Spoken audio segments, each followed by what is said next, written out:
Alright, welcome back, lovely people. It's Monday again, and we have another reset week. This is the final week for those who have not purchased a 2-week advance package. It's week 10 out of 10. I don't expect anything to dramatically change from week 6 and on, so that's pretty much where their cutout is. So today we'll probably see the last milestone quest line that Virais has located. I imagine it's still a collect energy and then close the tears, seeing that milestone 5 on week 6 was the Demonweb pits like setup milestone. So we're probably going to drop right in. I'm going to have some closing remarks and reviews and possible, I suppose, some philosophical, maybe some psychological criticisms regarding like the building philosophy moving forward in game design, I suppose. Just some abstraction, some nice little discussion topics, or open-ended discussion topics that isn't specifically focused on things that are pragmatic, as in game design, rewards, things like that. Those things are you can probably find plenty of commentary on that, or even those who believe they are experts in that kind of thing. I'm not one of them. So let's hop right in. Let's do our 3 runs of our 3 tunes and enjoy the final ride. Yeah, so the 7th milestone says shutting out the abyss. I don't necessarily think this will lead to something gigantic, and today is the day we receive, I guess, the consolation ring from Master Temple of the Spider. I'll save my remarks regarding this type of design and more or less foreshadowing how they're gonna do it. But I actually have a not really a hot take, but a cold one, a very long cold one regarding live service game, the intersection between live service games and this type of reward system. So let's hop in and do our maintenance for today. So starting off with the Sentinel once again. And if people are not familiar, the Sentinel is a barbarian paragon. It's a tank paragon, which no patch, so there aren't any like mechanical patches between last week and this week. It's very relevant since the Sentinel paragon might see a facelift at some point. Turn in repeatables. We grabbed our dailies first because of community activity weekly. Turn in our repeatable dailies that we migrated. Or just the repeatables. They're just called repeatables. That puts us at 20. So we need +1 off this.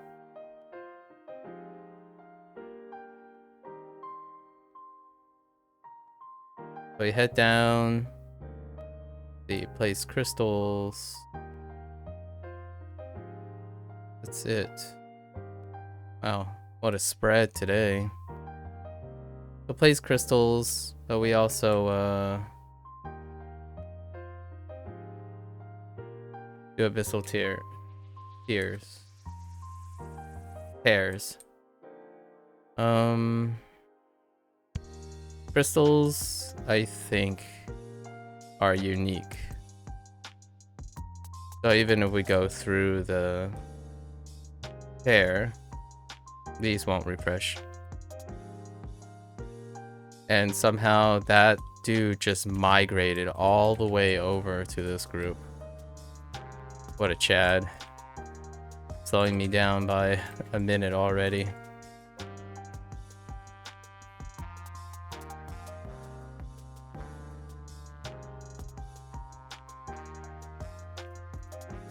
Yep.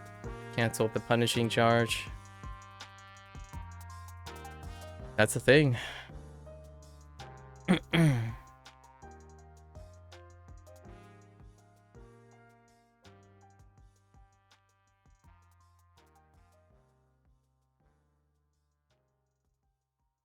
Okay.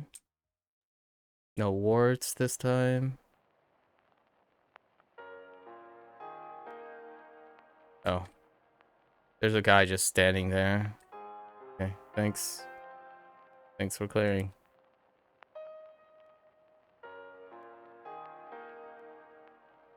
Okay. Quick swap.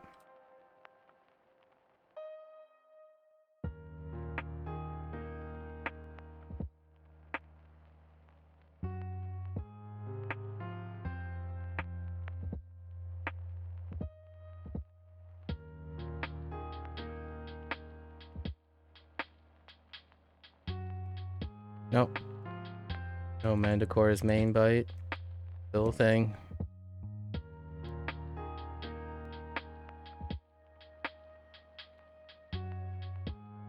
No, I could do a dragon hunt to see if that's also the case for that one dragon hunt modifier.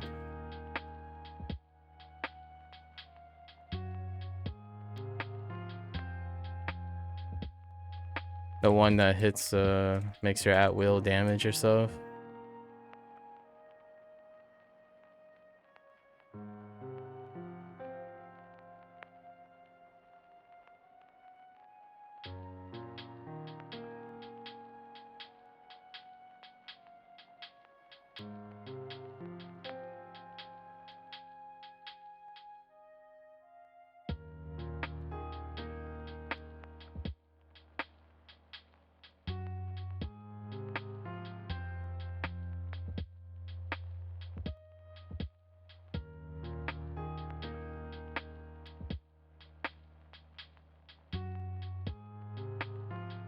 Yeah, I have to swap. Two Regis. I was placing crystals. Yeah, crystals are unique. Place 2 more crystals, enter the hunt. Don't have to switch encounters. We only need 2 more crystals.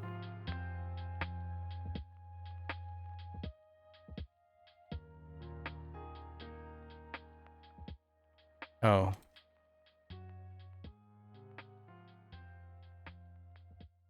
Oh, and I guess we have a new lockbox. That's right. The new lockbox was on a 1-day notice. Oh, we'll open some lockboxes. We'll put it at what's the first milestone? 25? Open 25 lockboxes. Crystals done.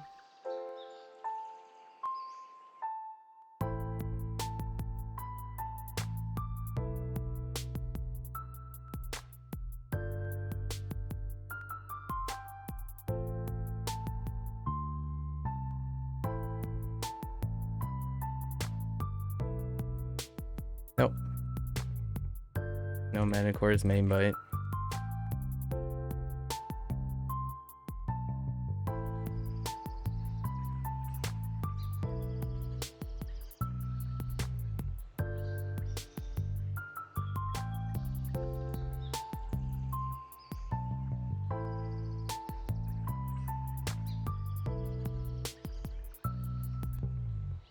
Hey, there's one.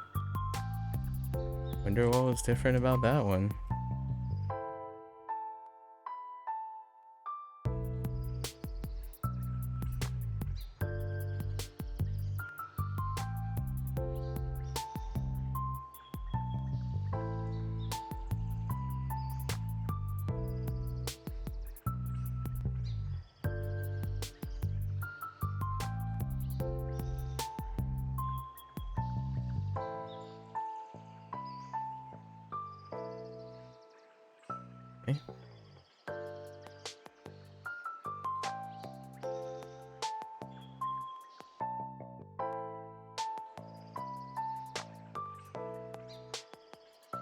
Oh wait.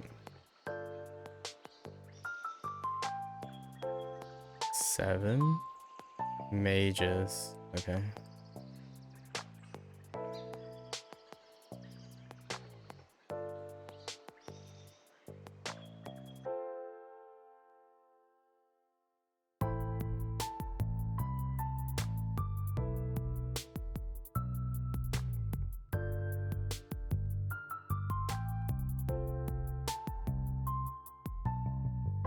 Oh boy.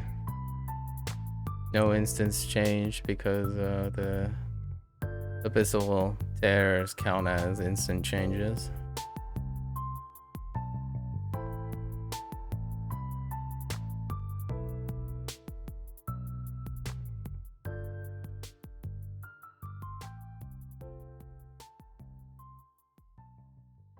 These are not player unique.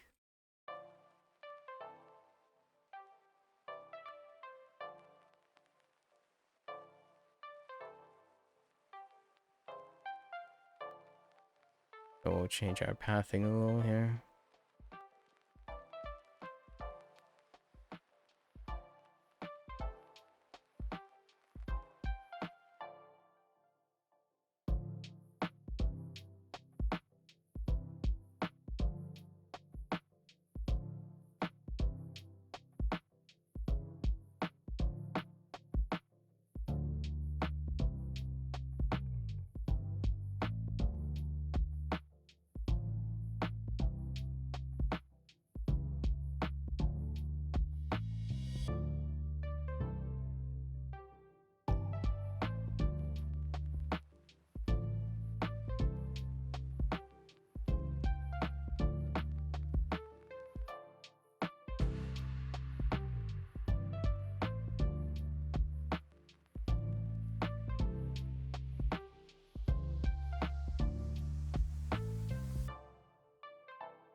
All right.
Okay.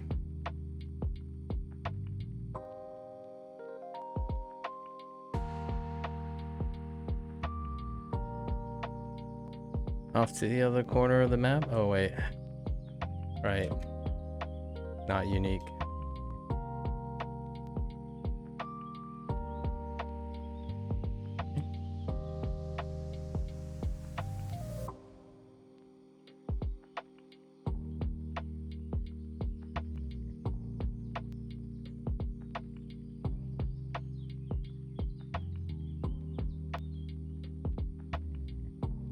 Just collect pieces, yeah. So we go over here, hit this, go up into the middle here for collect pieces. Then what's this? Magic? Oh, the little geyser things. Whoops.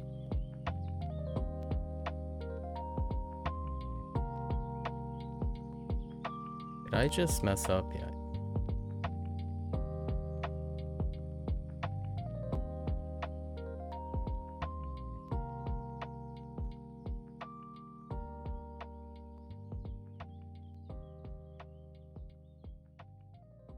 Sorting out all the things to say a little bit later.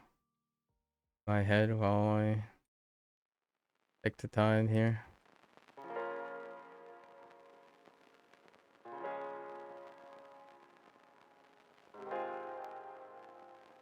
Yep. Red circles appear bigger than they are.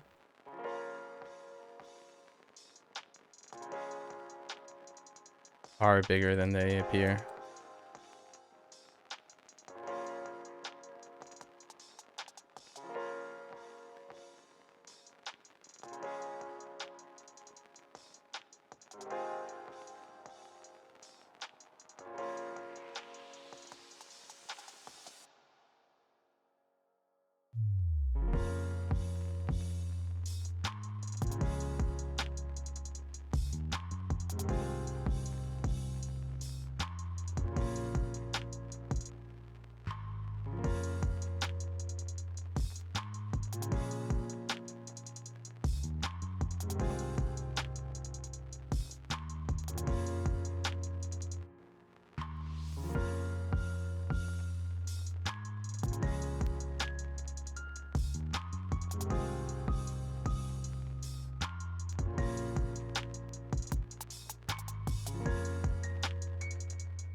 Hmm.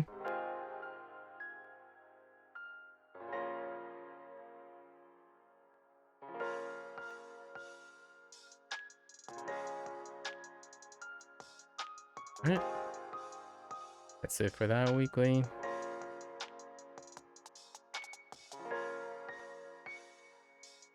Over here.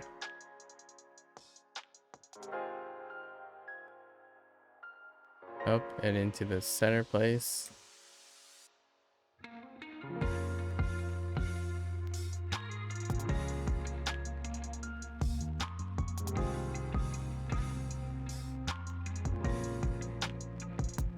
Pieces are unique, so other players can help you clear. Which clearly that person didn't need these things.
Alright.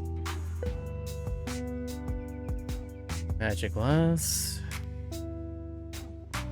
Oh, that's right. We're gonna have to do heroic encounters for the 2 tunes because activity is too low. Oh, this is the magic one. Not the geysers, but the little twinkly little things. Oh, actually, did they change over time? So this stuff just gets replaced over time because of, oh, okay, I see. So Varice's, permutations of this, they're effectively on top of each other, but yeah, slightly different locations, but in the same quadrant, in the same thirds of the map. It gets thrown into one of the other characters' pools. I'm gonna guess the mage guys, Zeknar? Zeker? Zeknar? Hecker? I don't remember his name. The dude, the other one, and not Nuri.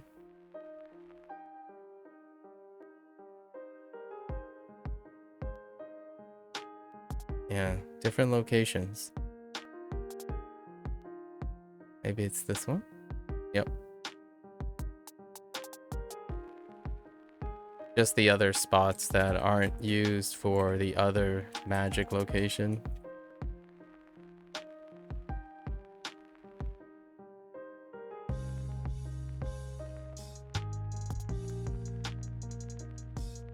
I wonder if they rotate or they permanently... Yeah, like that corner is one place, but now it's not because it's this one. And this one used to be a place, which is not anymore.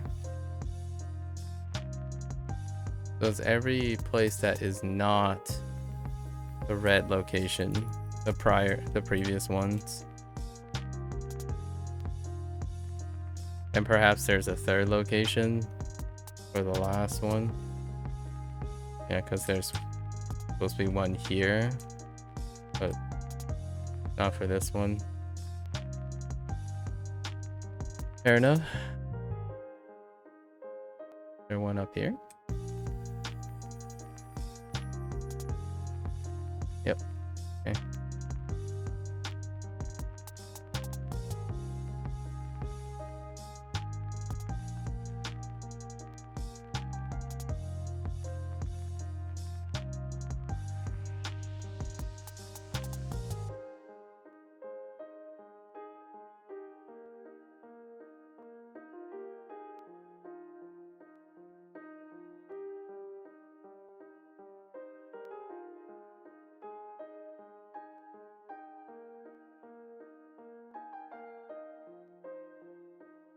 And a wrap for that.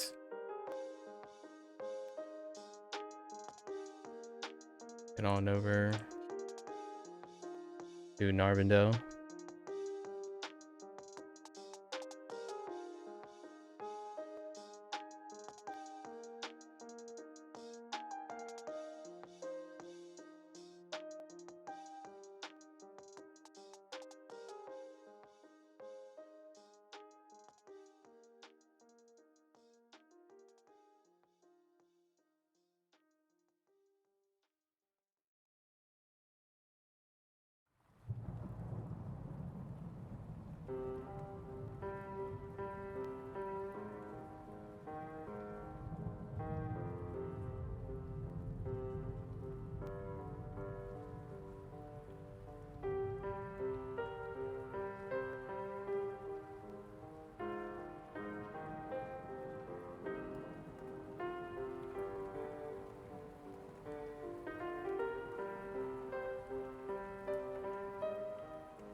I'll pick up at least a few lock boxes here and there for some openings.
The heck, guys? Late to the party again.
Eh?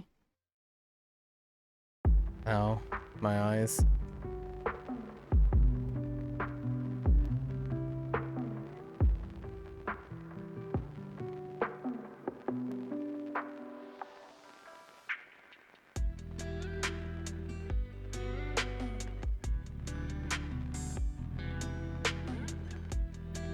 Alright, we gotta look for, am I in 10? 7.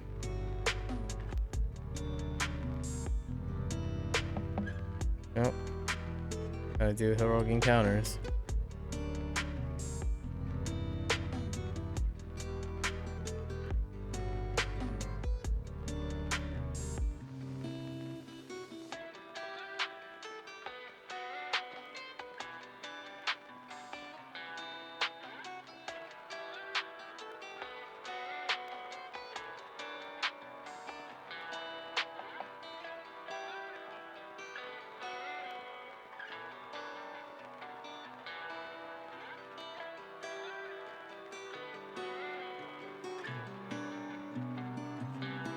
Wait, game.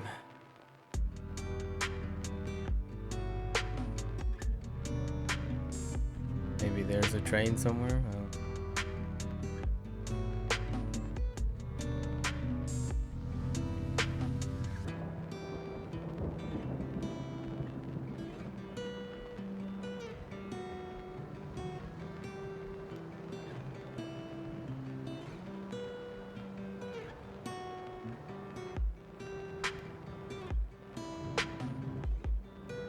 We'll see what's in here. I mean, it's all the spider rings, I imagine. However, it's should just be a pair. I mean, running this is still gonna be another module. So I guess they're doing staggering one delay module each. I imagine the next module will have a ring from the Demonweb's pit.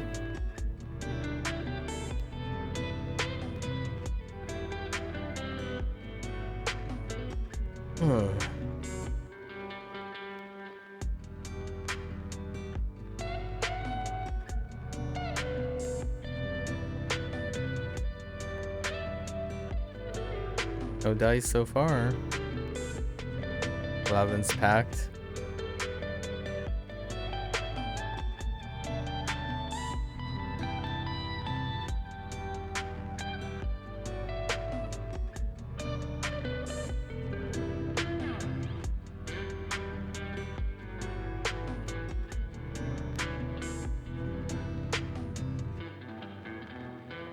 It's about the same amount of time, just more waiting. If you do a rotation of 5, 5 repeatables to get to 25.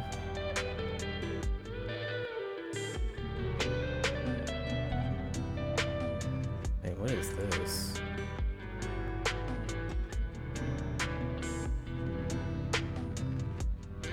What? Fuel? Oh. Oh, you dump it into the... Okay.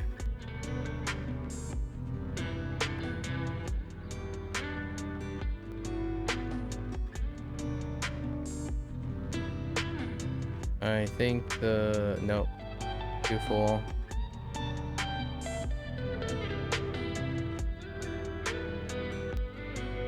I guess if we see a drop on 11 and pop into 11.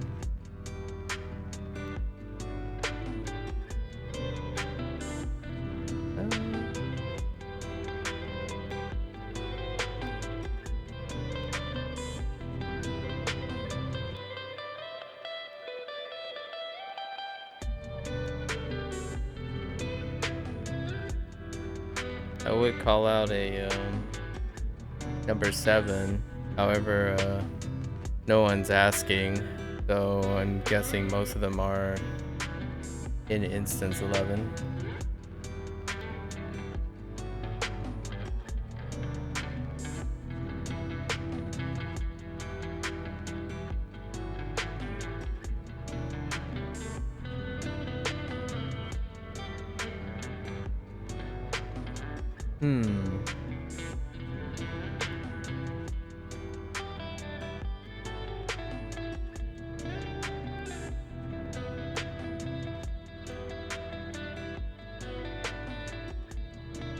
Okay. Let's try it. Where are we? 7?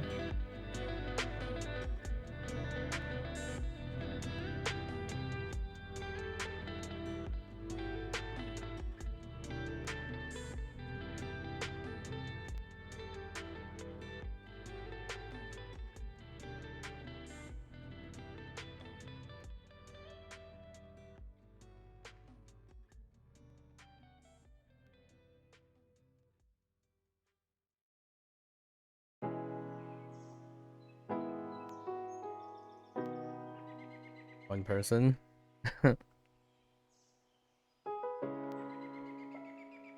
Might do the repeatables for the next tunes.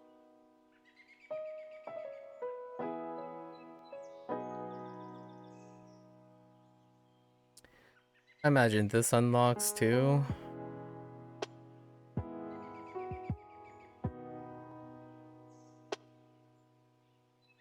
Requirements are okay.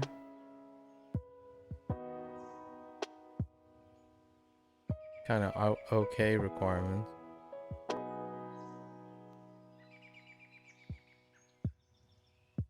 But you can only do this once a week. Although you do get 20k rad for the other tunes, so that's kind of nice. Oh wait, it's only once a week. That's not that much.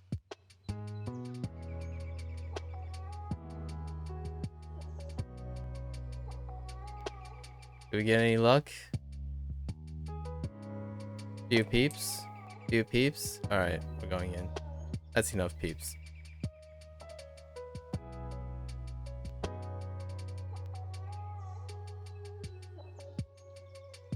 I guess one of the benefits of being a tank, right?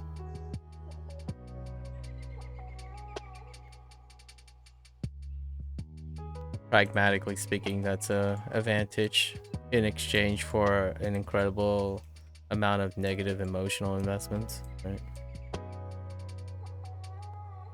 The big trade-off for that type of privilege in a game like this.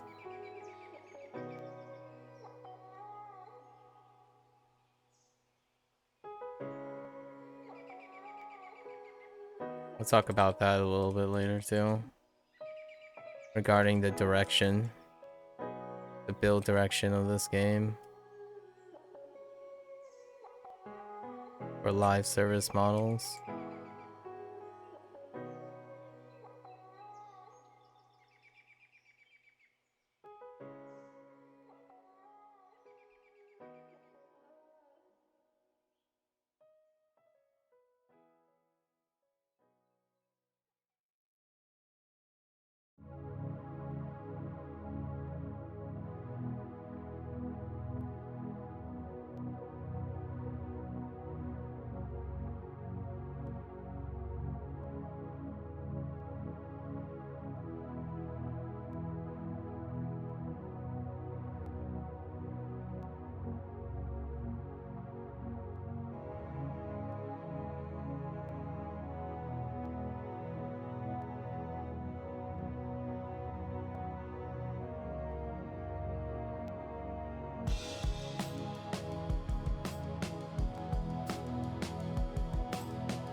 Ouch.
Background graphics though.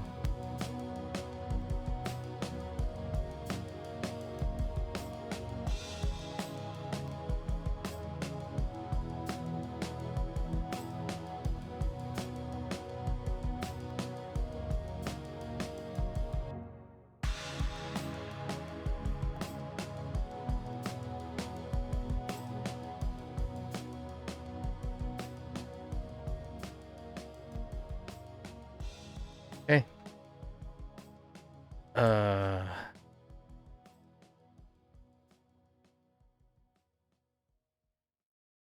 Hello? Okay. Weird. You know, are they gonna go and clear, I guess, Chaos Arcane? Go check.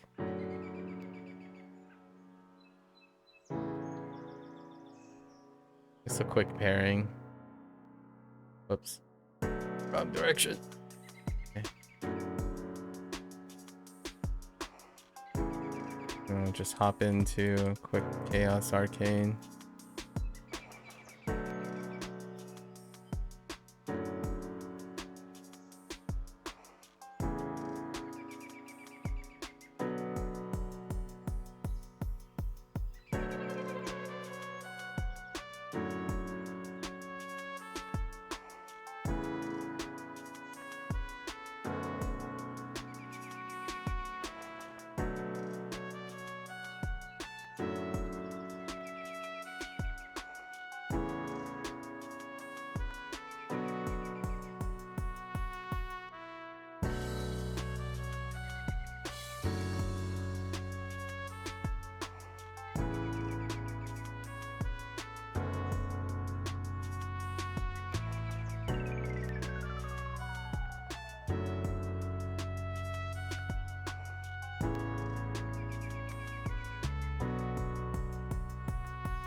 Good job, guys. Well done. All right.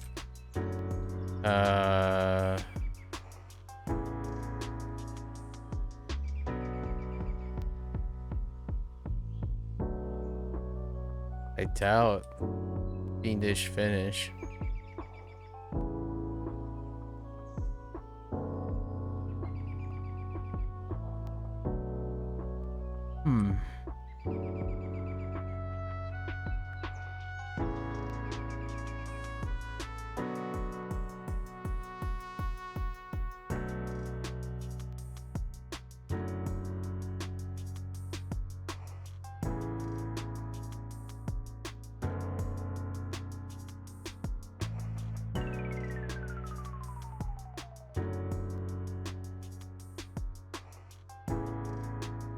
Oh, okay.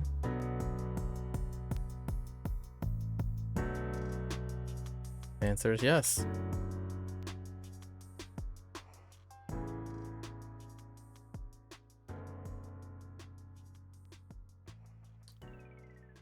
That's one way to do it. All proto and then just run for the other two. Finish it up right away. Not bad. Whoever's on during this time is adapting to the lack of multiple instances.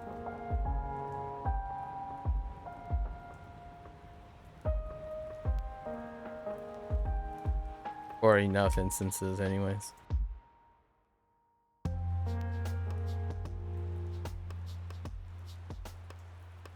Instead of focusing on layer hopping.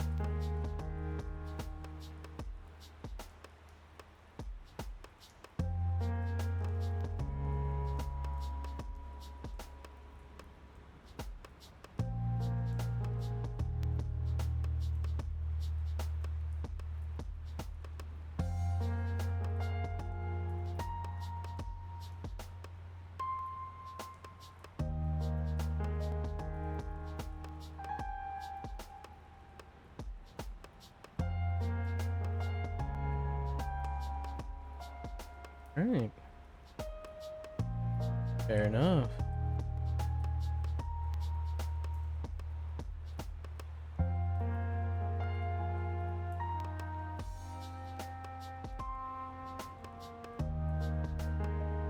Let's turn these in. We'll look at the milestone on this tune. See if it's different. And that's about it. Fuel the engine. Okay. That's 75. Plus 1.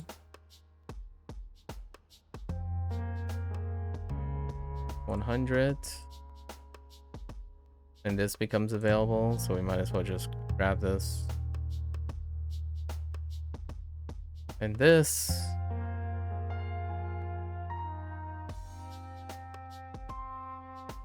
Now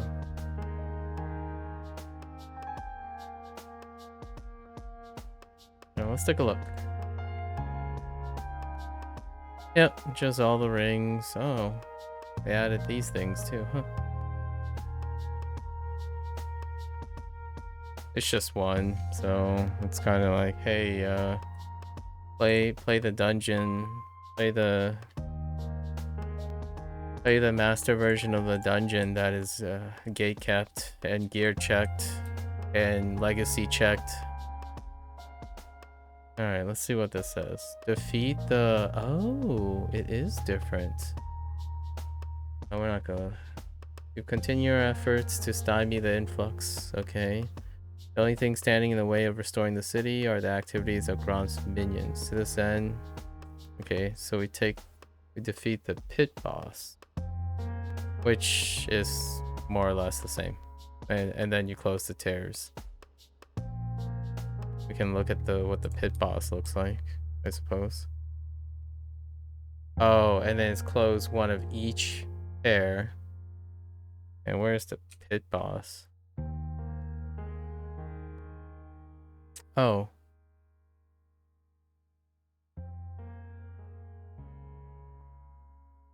Yeah, that's okay. I'm guessing the pit boss is either the Baylord or the really big... It's one of those really big demons.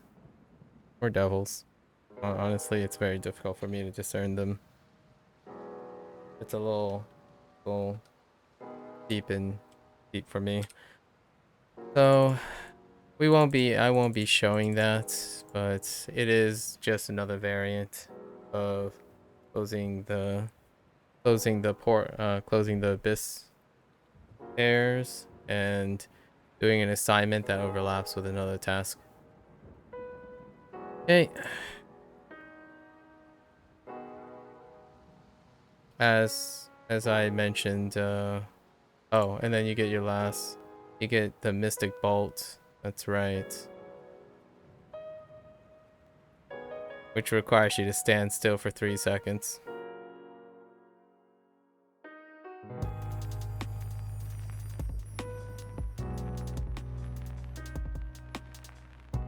Pretty specialized. We're not gonna bother with this. It's okay. It's very specialized. Oh, I guess you get the boon point. Alright.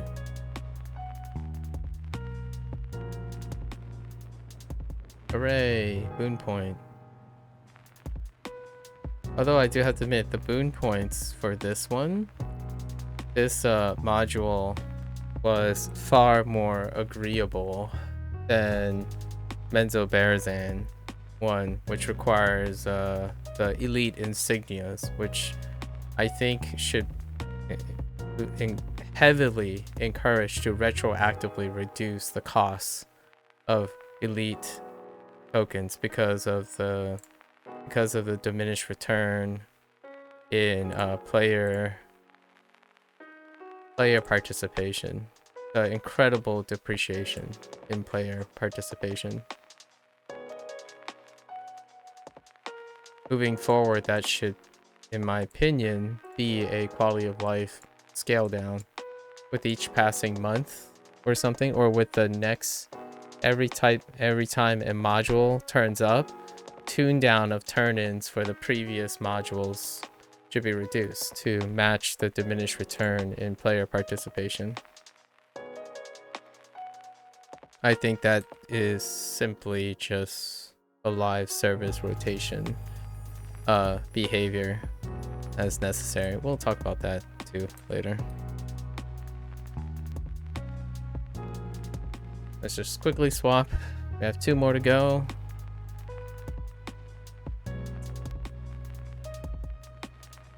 Okay.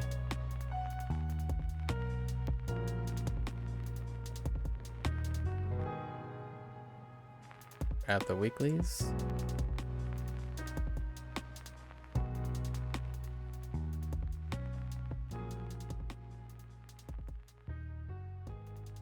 So this time we're gonna try to make sure we're in an instance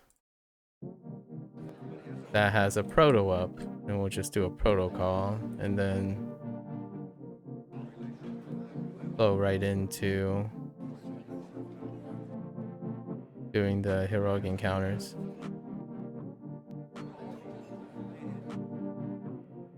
Dang it. Perhaps just looking if one's already started. Alright, so artifacts. Big green area. They are player unique.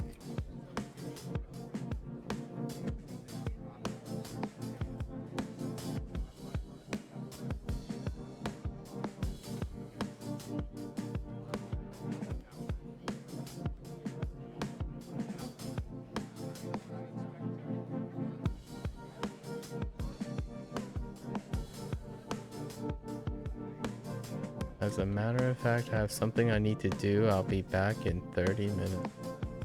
That's kind of, I find that kind of endearing. And there are people who tell other people that they may or may not be present for a little bit. A little nod to the old days.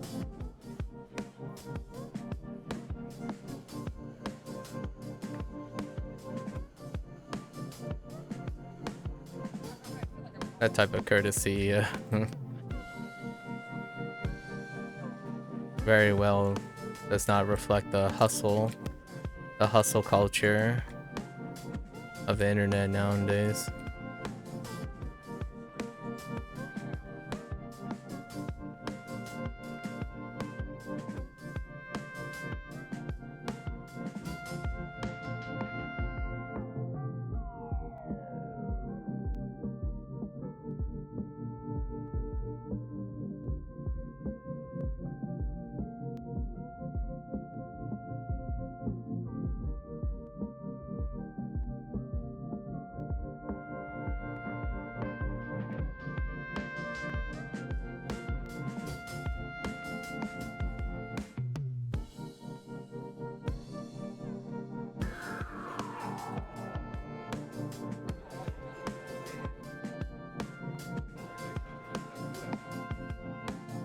And gain so much extra speed when Manicore's main bite actually works.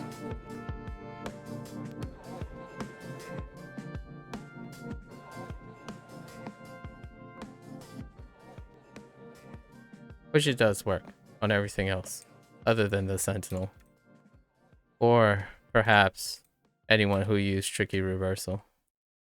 I mean, doesn't work for anyone who uses Tricky Reversal as a modifier.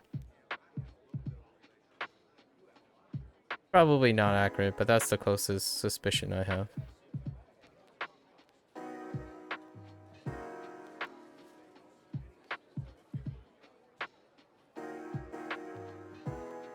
Not here to test the game. Just enjoying the experience.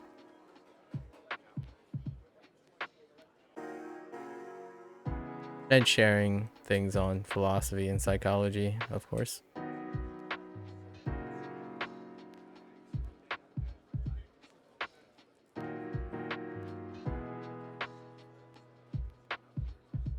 Somehow that canceled the line of sight. The heck?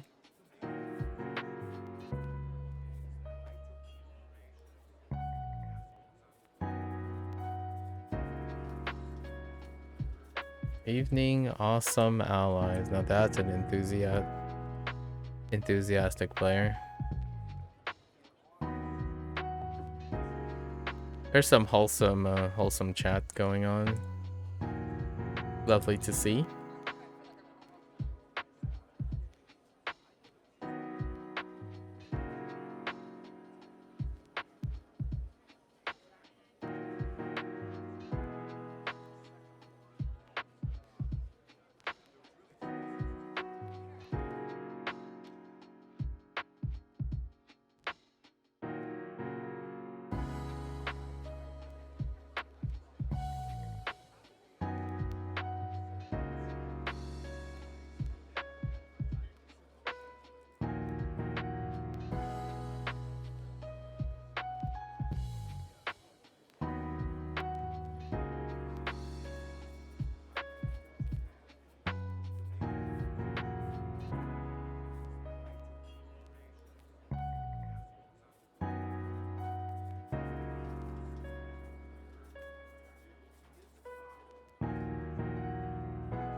There is a pretty nice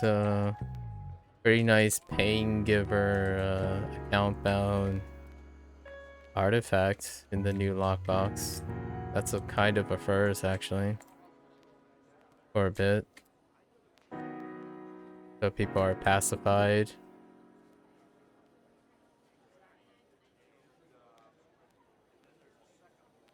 It's a good call for the balance of like the quote-unquote support-oriented sets.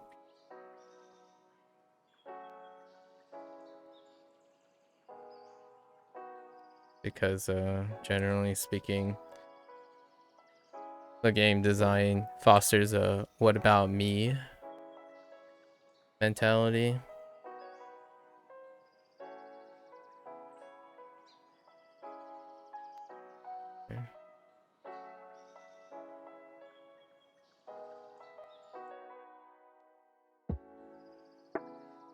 Alright, we're gonna do, yeah, same pattern. To collect pieces of magic, yes.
That line of sight around the corner.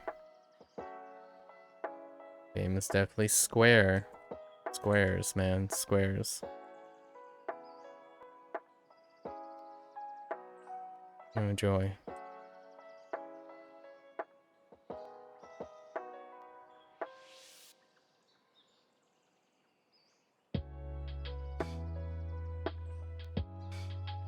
You know, you can enter that portal while in combat, my friends. Don't have to take them out. Have to enter the portal.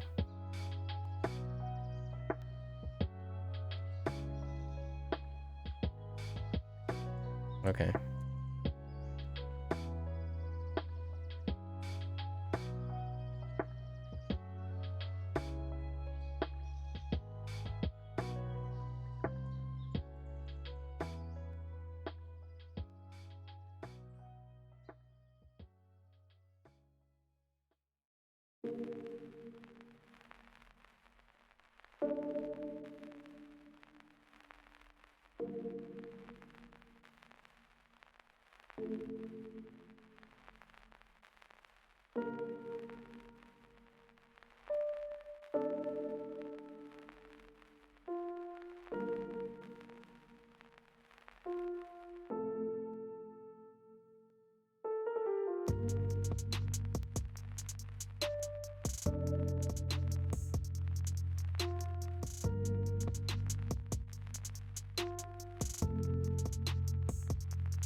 Dude.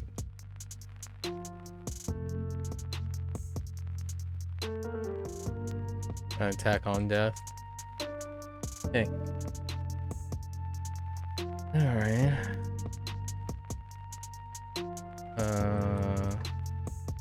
Don't need magic.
Whoops. Sometimes I slam my escape key on the edge when I hit one or attempt to hit one.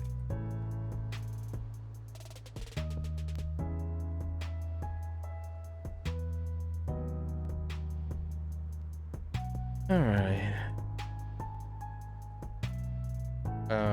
Engine parts.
Made a mistake there. Few mistakes.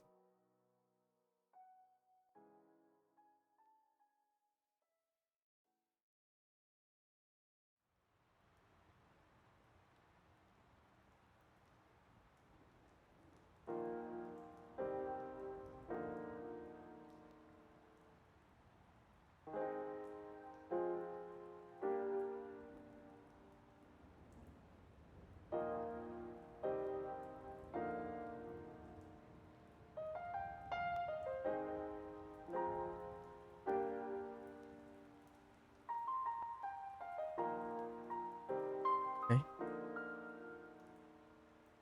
Magic time.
I missed one from...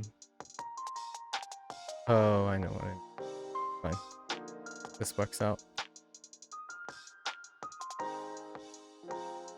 TP to the beginning. And then exit this way.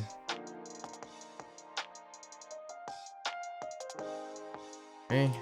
Carbondale.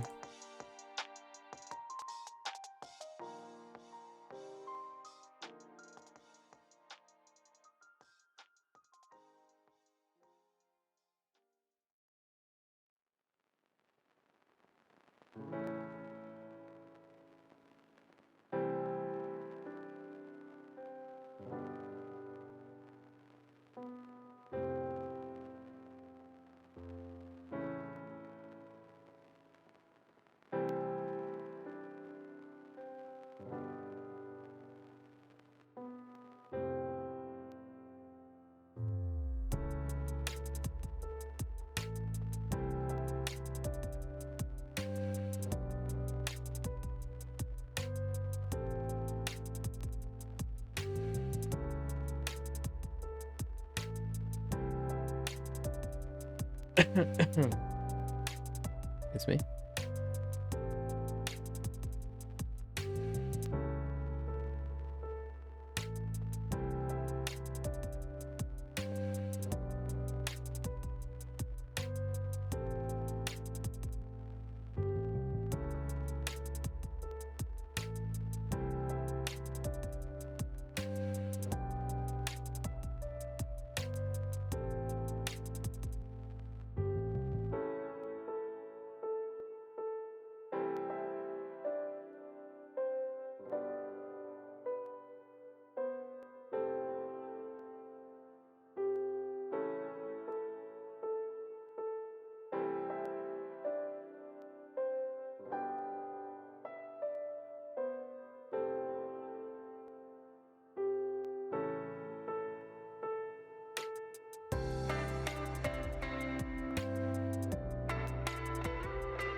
Ooh, let's grab these.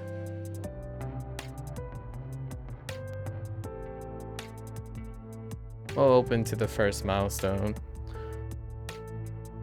Maybe the second one. That's 50 boxes. I think they're in 25 boxes increments. Just grab the bars.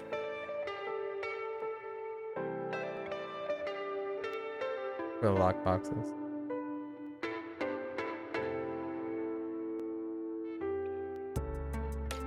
Radiant Slam, man. Radiant Slam.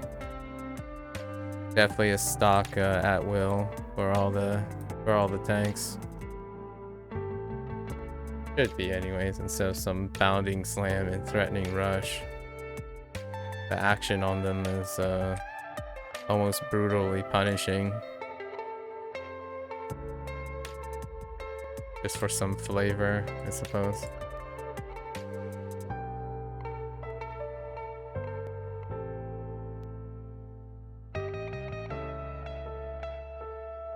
Would I give up Sentinel Slash for a Radiant Slam on Sentinel? Probably, absolutely.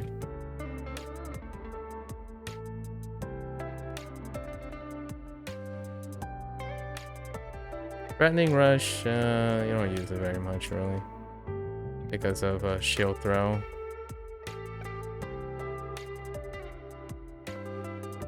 Whenever you want a Threatening Rush, you can shield throw. A lot of times.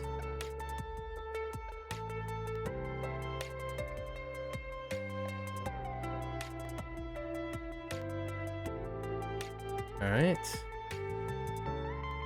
Now we find a Proto.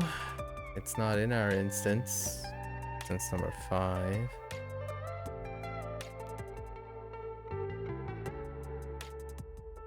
What the heck?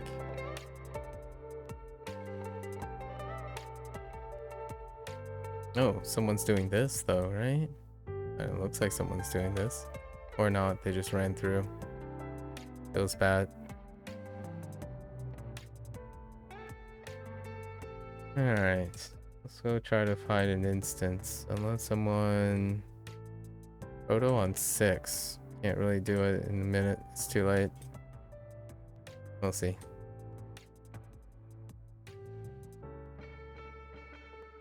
Train's still going on 11.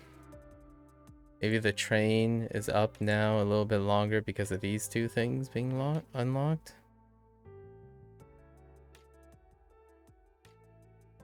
Oh, I didn't even check if the store had something else. Oh, I know what the store has.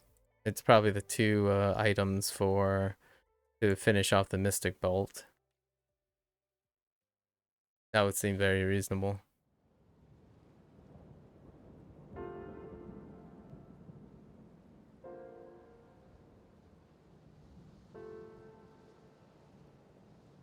Yep, and I thought I would be okay with healing over and over again, but this stuff fell by the wayside too. Again, diminished returns on player participation. Every module rotation should be reducing the previous module's requirement because of participation drop.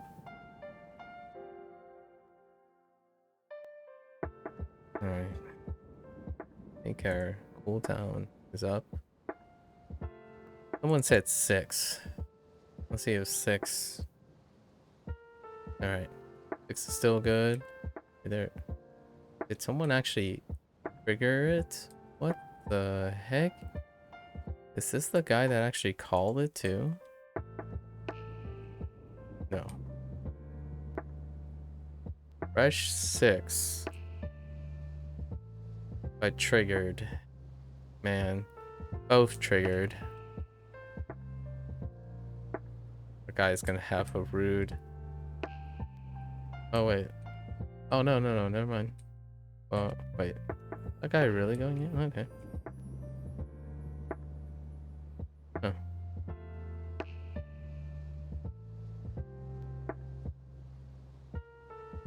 I don't see a tank here. I'm probably gonna get deleted.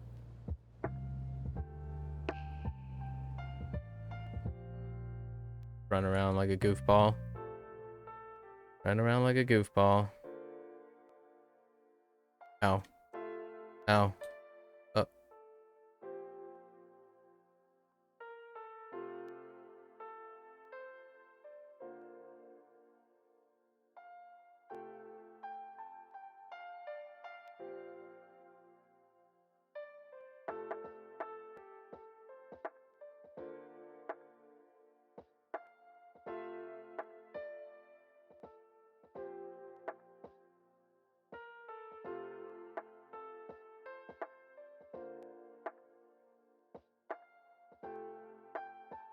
Giganto.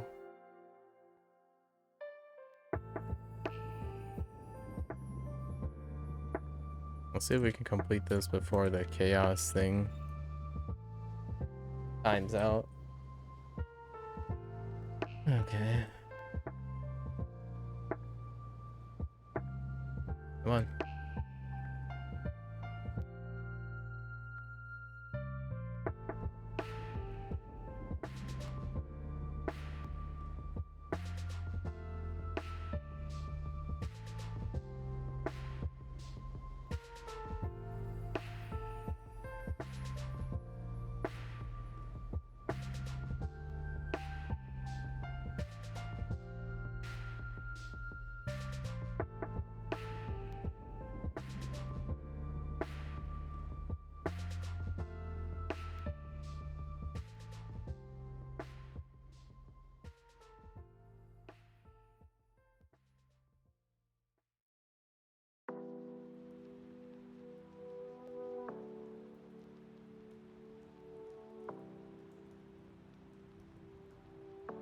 There's a tank in here somewhere. Yes, there's definitely a tank in here somewhere. There's a paladin because of the constant smiting.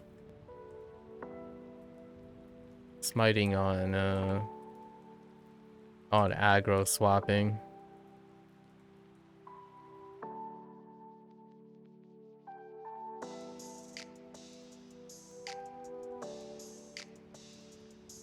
Okay.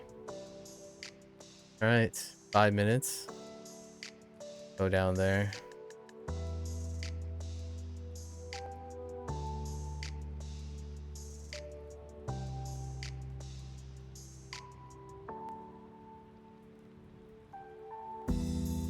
Let's see if we can get peeps to complete this too.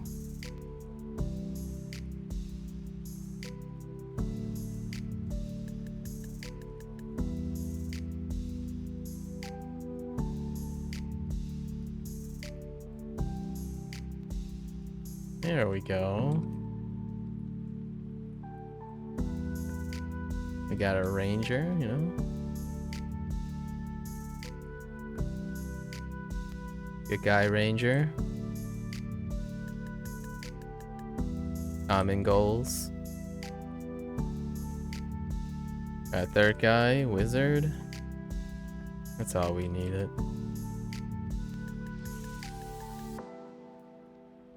I think 4 minutes.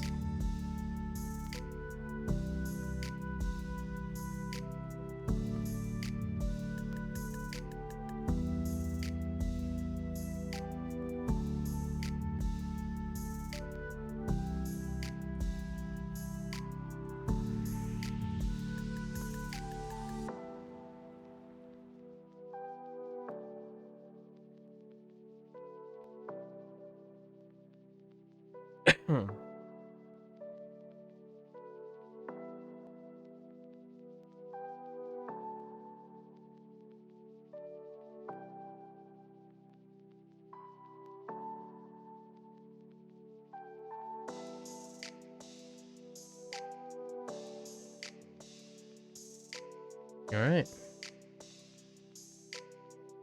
And then pretty sure Fiend will be up now.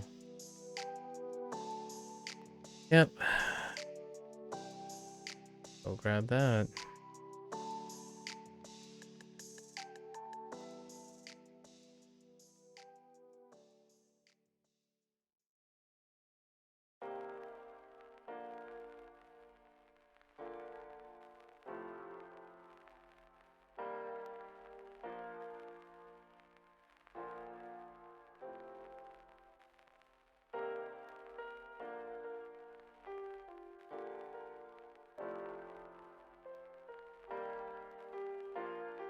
I do actually need an assist for this one.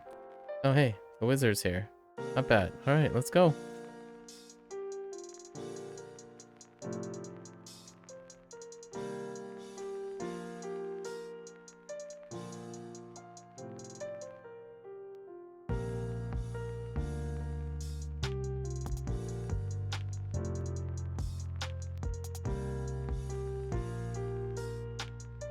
Got caught on the terrain somehow.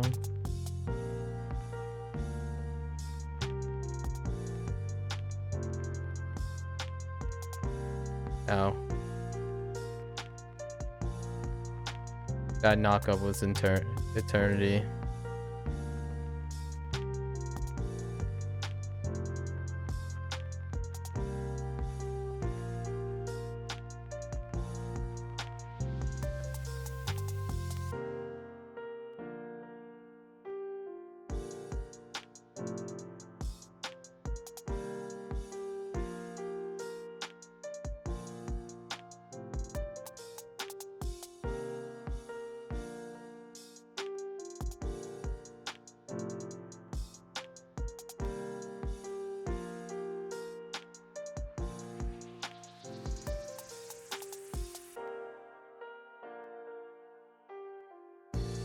Ow. Why do you hit so hard? Our demon's so strong.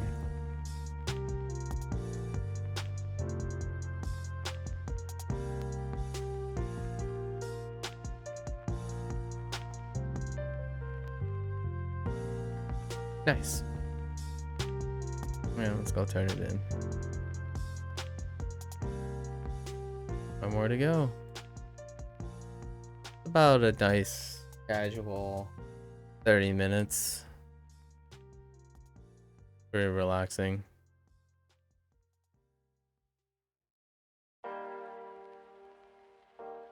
The last one we don't have to do.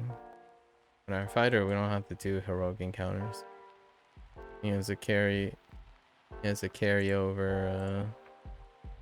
activity because it's out of sync.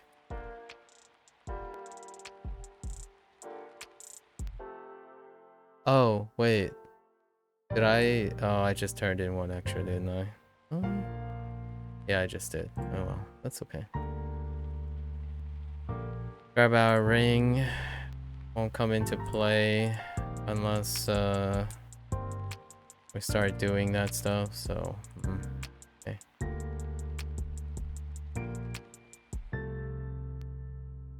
It just sits in the box until we actually see a ring and see which one comes out of Master Temple of Spider. I don't know, maybe I'll do it in the next module or something.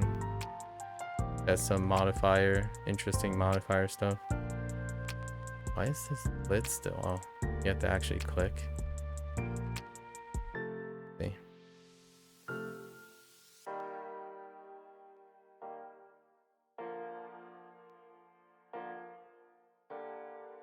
Okay. That wraps up for the Paladin. Fighter time.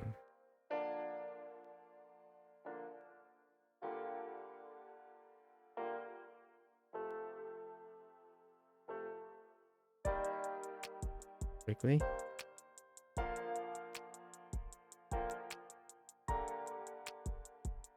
Daily repeatable migration.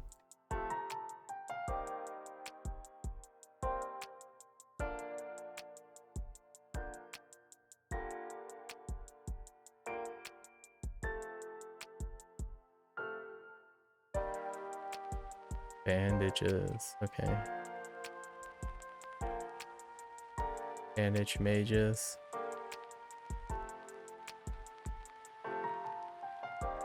So these are not unique at all. No player unique, no instance unique.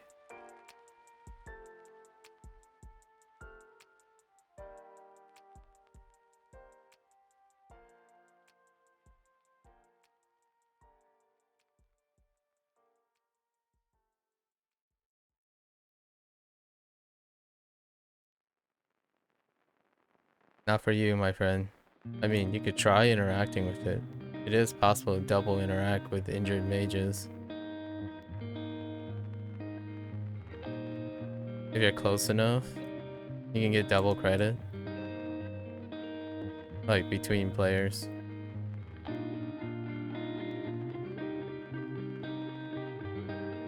A person's also collecting artifacts.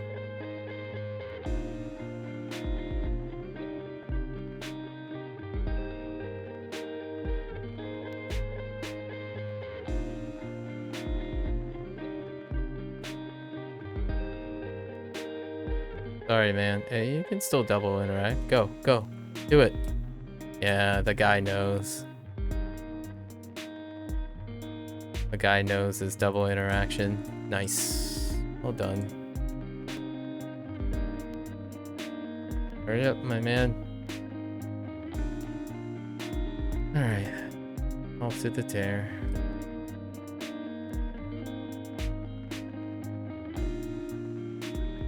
Quick swap.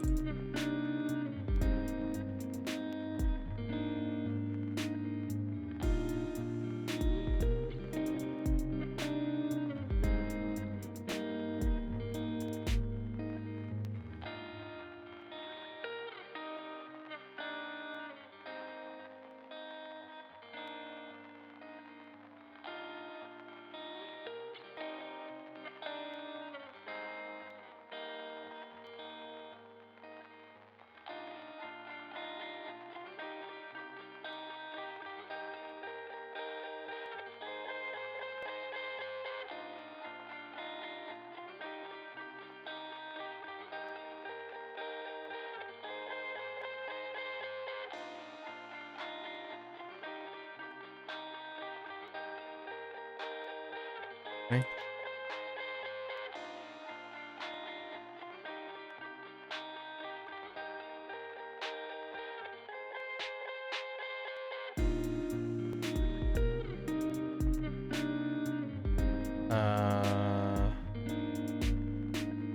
We need one more? Yeah, we need one more. There's one here.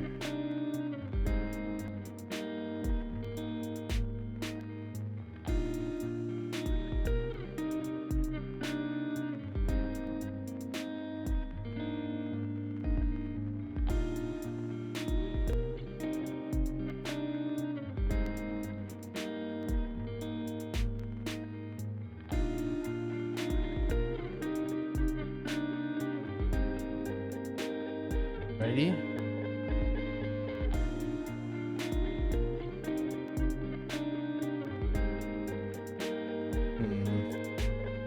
Abyssal magic, huh?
Okay.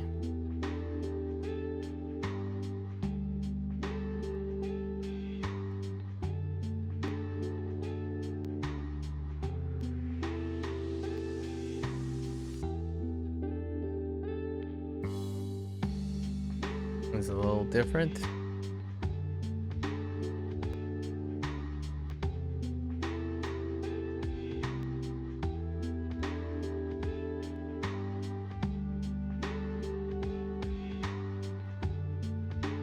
That player unique? Not sure if this is player unique.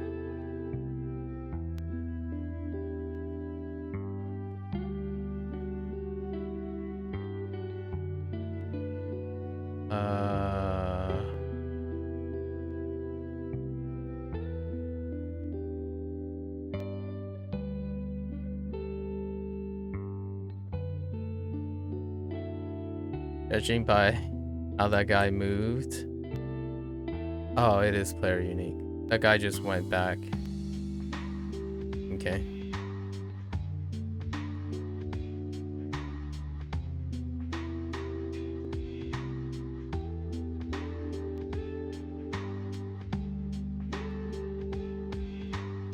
Okay.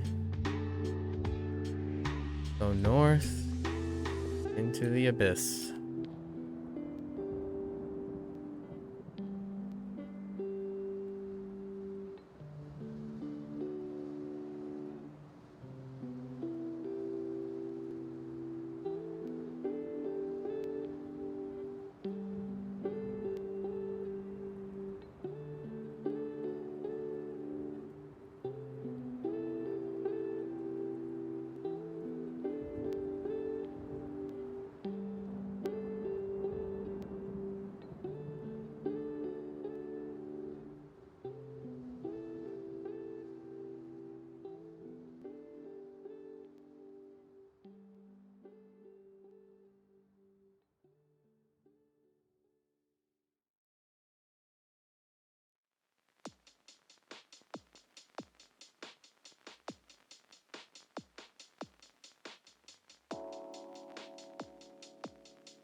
Okay.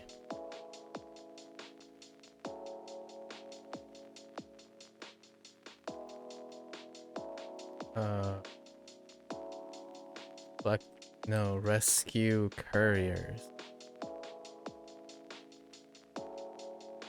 We'll rescue couriers on route to that. I think this one requires all the locations.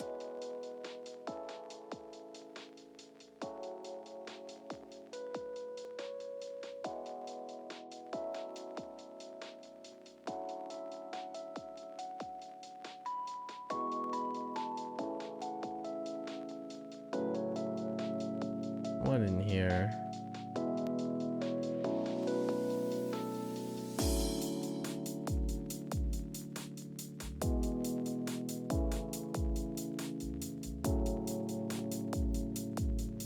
Is there one south in here? Yes. Okay, just 2 of the locations.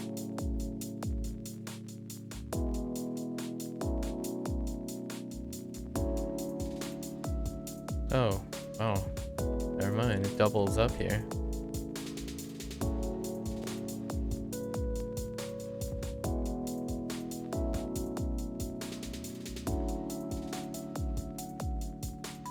This one.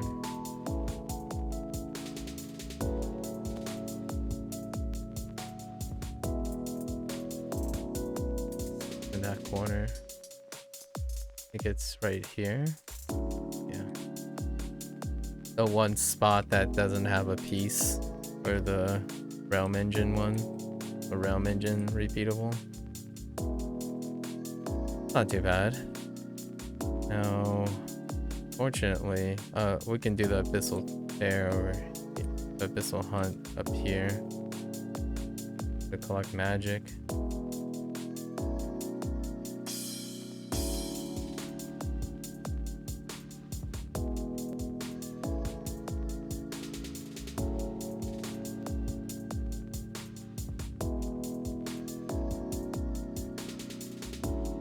Actually, wrapping around here, going left down here,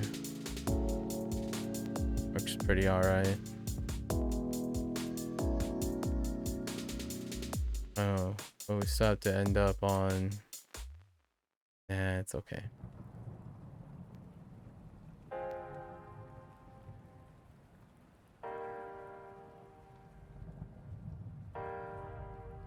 Really? Can you, yes. Thanks.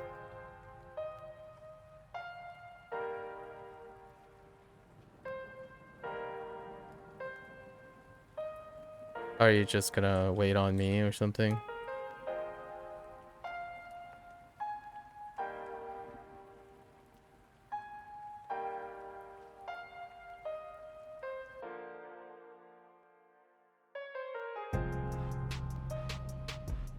Okay.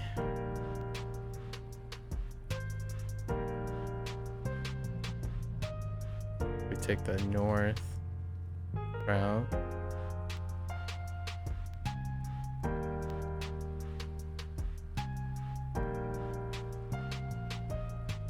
Imagine there's one here. No. What the heck?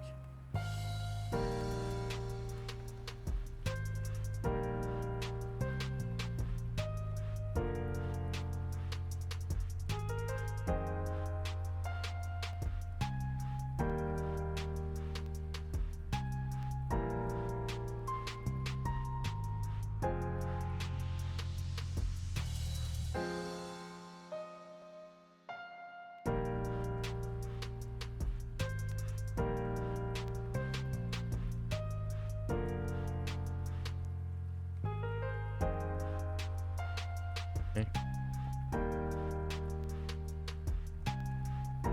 One more.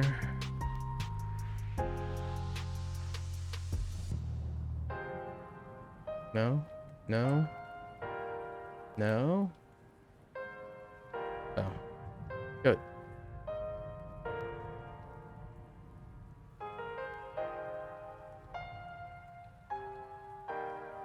Looks like these are player unique.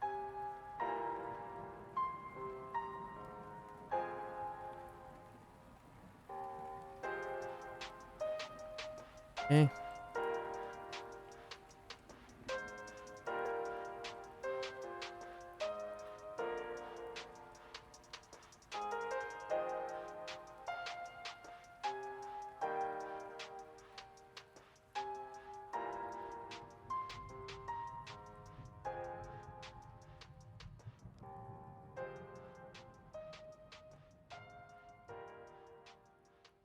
Gotta freaking jump though.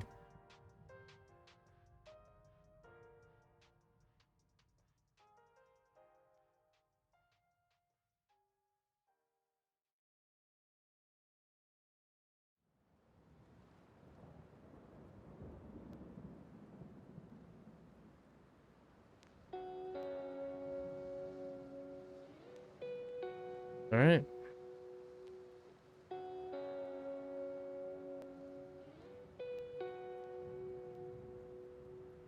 Entrance. Norvindale. Swap. Go.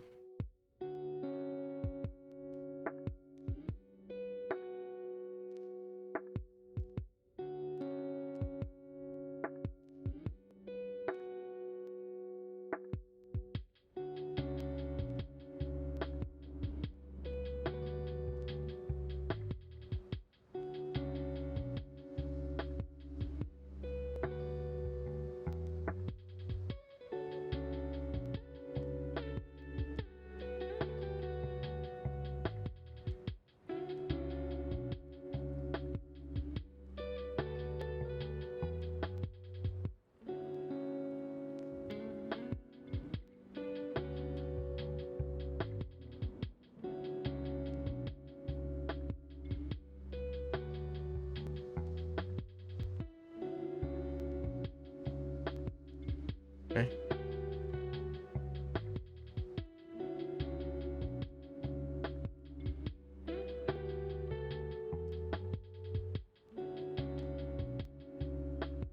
Mm-hmm. Mm-hmm. Mm-hmm. Mm-hmm.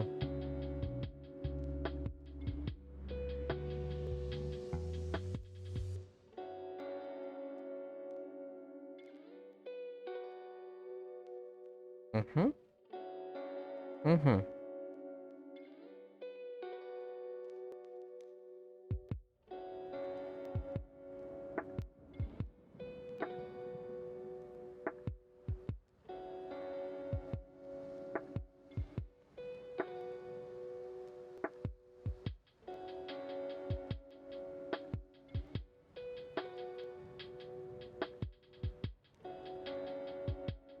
Mm-hmm. Mm-hmm. Mm-hmm.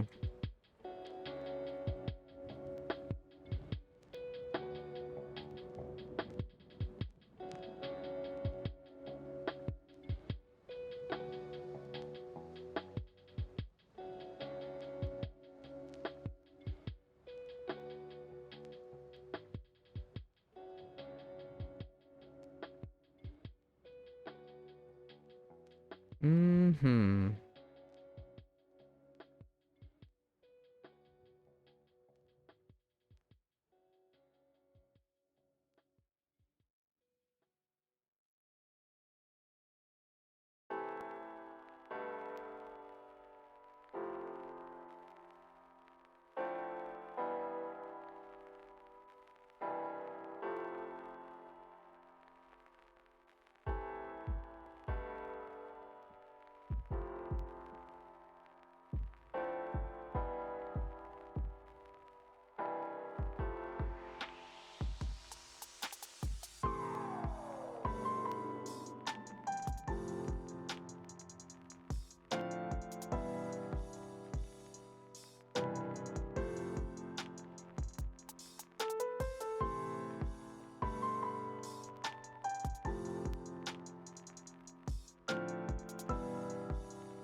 Hey.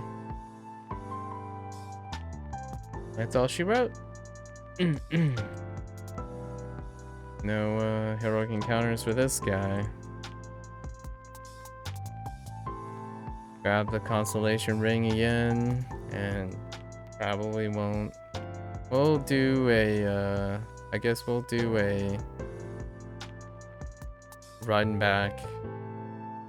I don't know, a 2-module run back of master dungeons.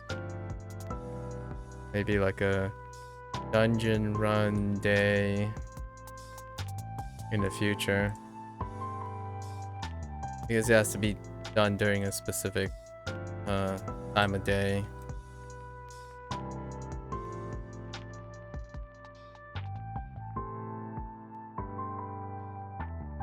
Okay. Oh, actually that... Oh, I didn't do that. Oh, I know. I didn't turn in this for the paladin. That's why it looked like I forgot something. Okay. What were these missing? Oh, the seals. Oh, I guess we could do random queues with this guy.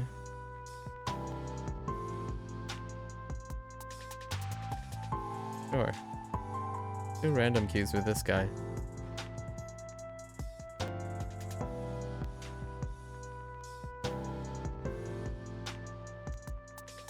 Alright, let's head to P. Unless somehow I get it. I don't think this guy has enough item level. No, not really. Actually, probably not even enough item level for oh no, it's 60k. Well, let's look. Probably just gonna be a random queue. Don't really have... Didn't really invest too much anymore nowadays. Because of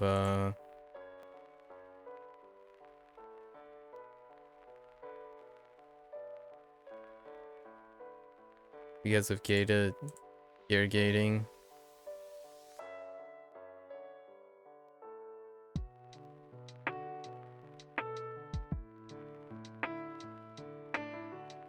Seems alright.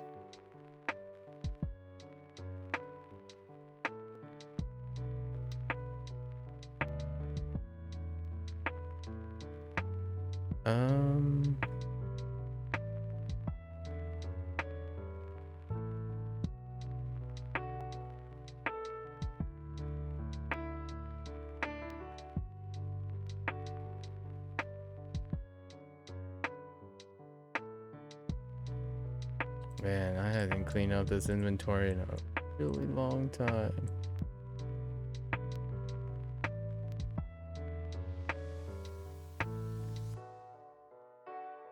I don't imagine seeing anyone Well, there's, yep, PE. There's already some very, very racial things being said in PE, of course.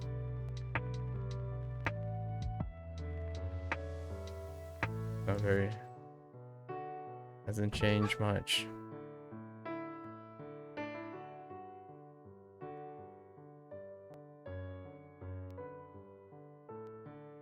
Okay.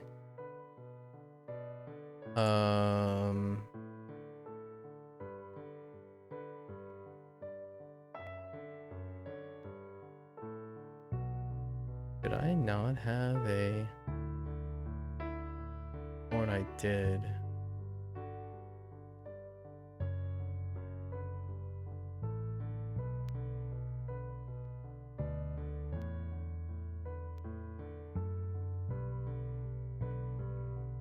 Oh, what? Probably down here, isn't it?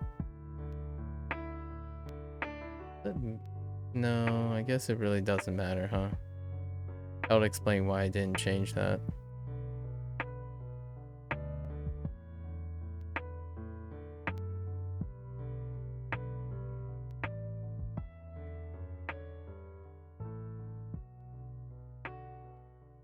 Yeah. This too.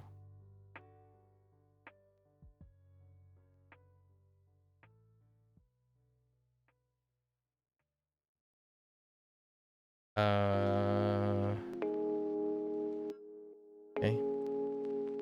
Guess it's RTQ.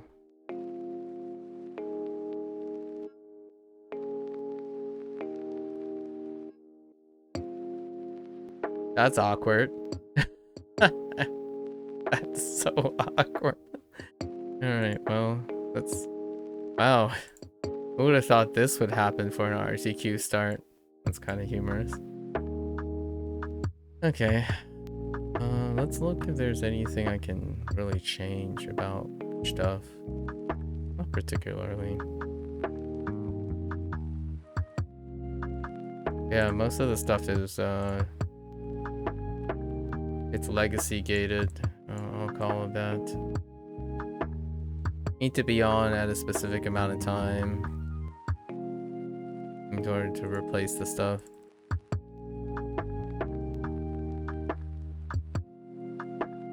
And my schedule doesn't accommodate that.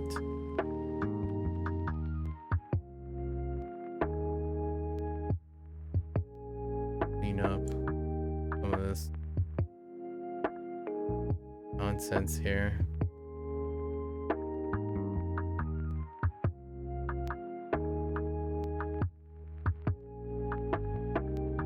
Okay.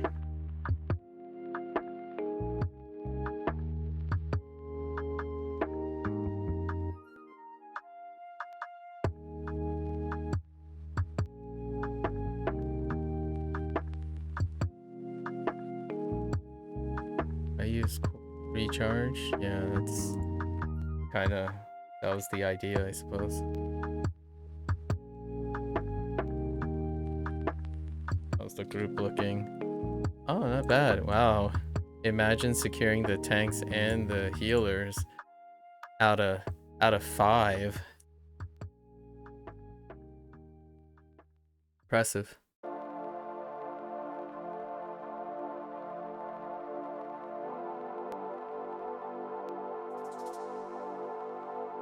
So I think that was within 15 minutes, right? Yeah, that's within 15 minutes.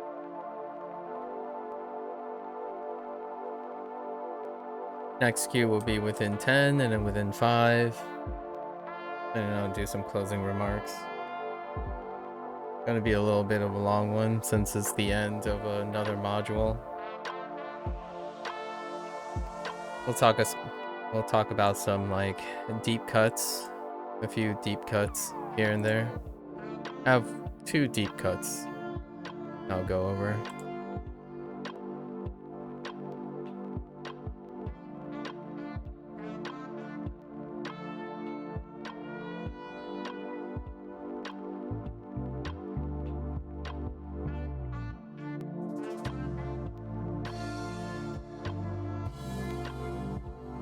will be a personal request here. I guess demo is always alright, I guess.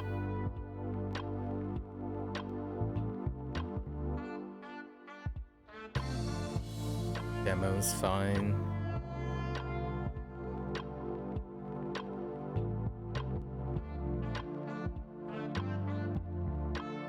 Ugh. Alright. Sure. I guess we just sit.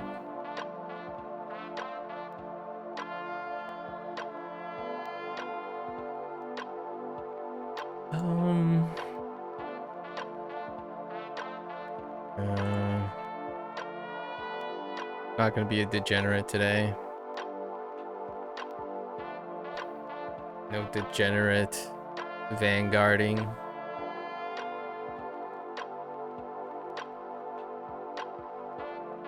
Do I have anything to be degenerate with? No, not without moving gear.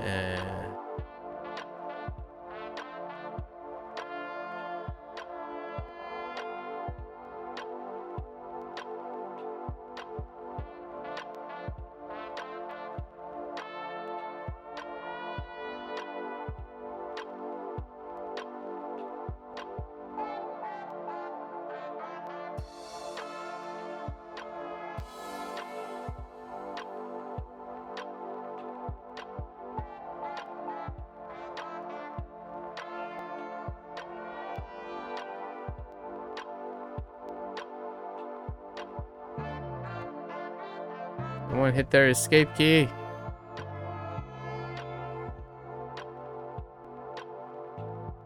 Oh yeah, that's right. That's right. Threatening rushes on left click. Oh, that's so awkward. It's been a while. Oh, is this still dig in? Okay. Yeah, shield bash.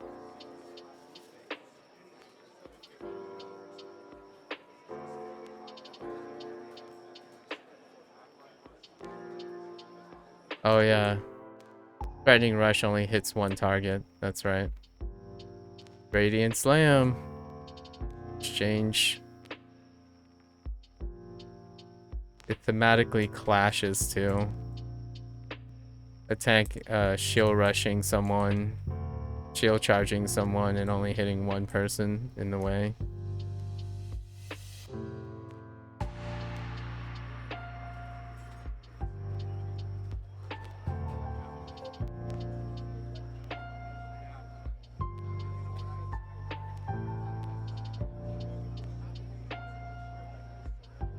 That's awkward.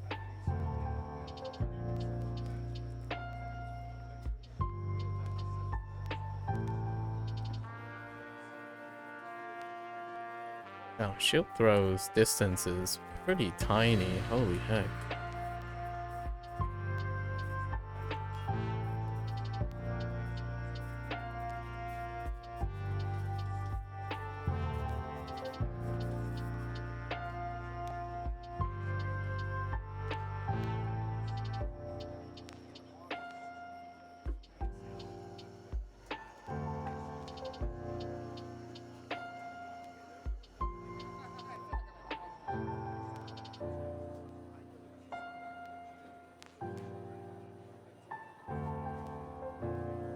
Hooray.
That's right. Threatening rush Threatening rush has equal priority to dig in, but causes locking and rubber banding. That's right. That's why cleave is used. Cleave has the lower priority than dig in.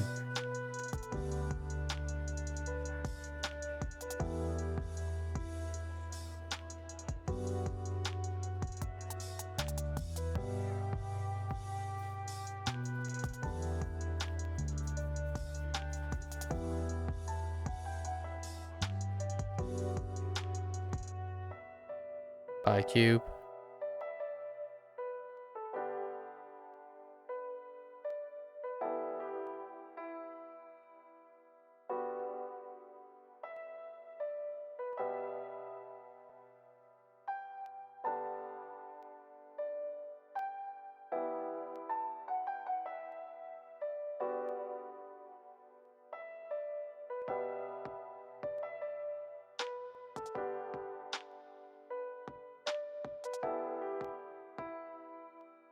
By cube.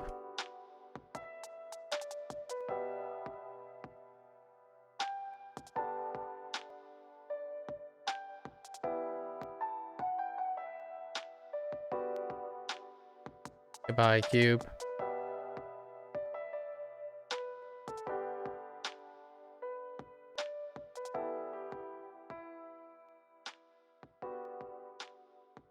Two more cubes to go. Alright. I think they're done with their shenanigans.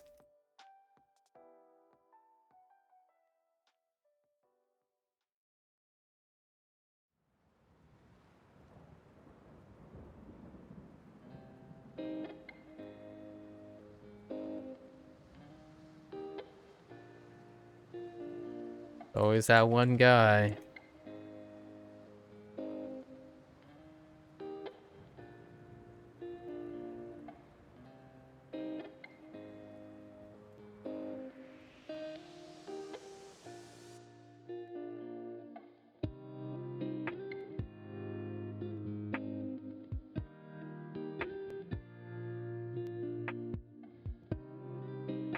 Oh, slow.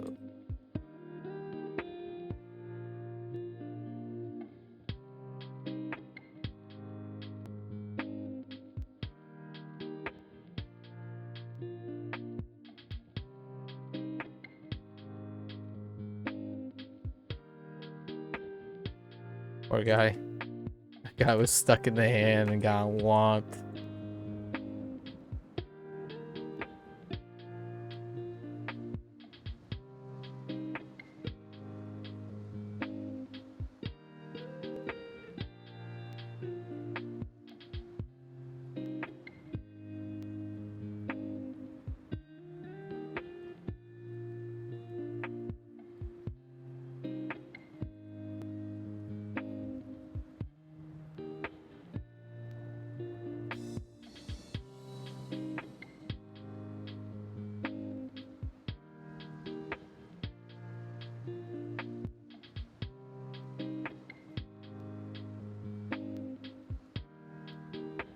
Nemo.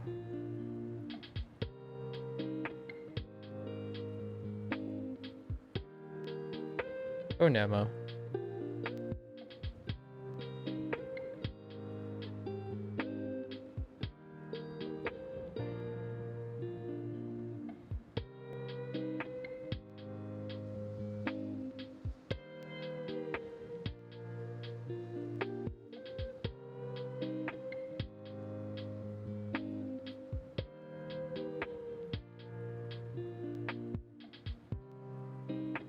2 hours.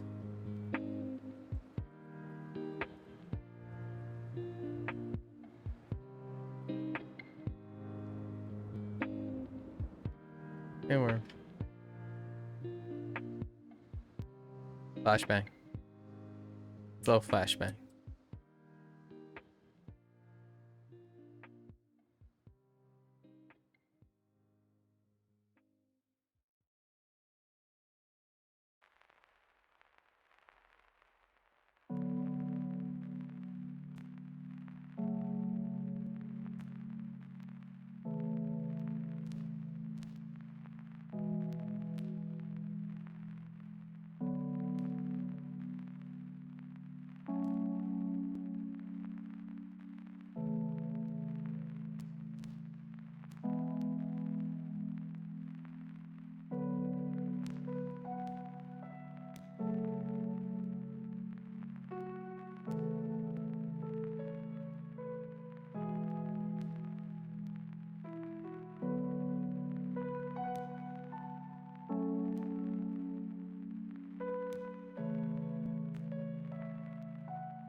People always taking free damage. Here, I'll stand with you. Come here.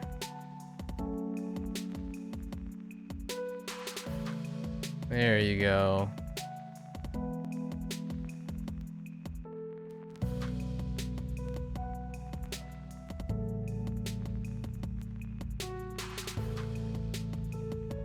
Now you're just gonna fall off. No? No fall off? Nice. Well done.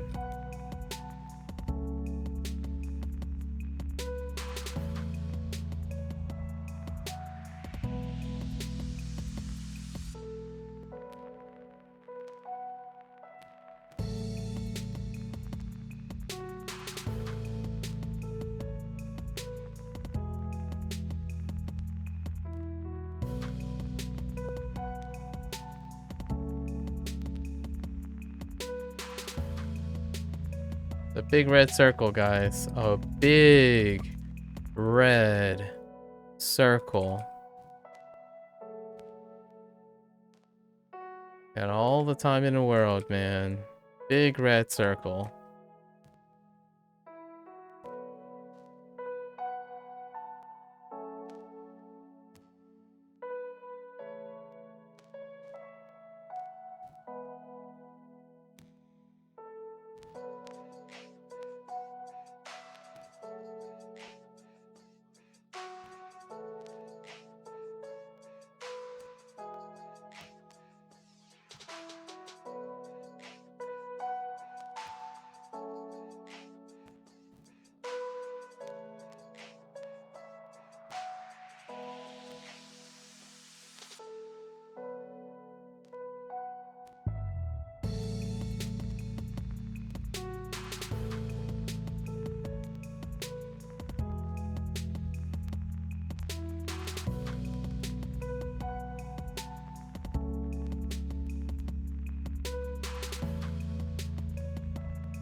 And still feels like Clunkersville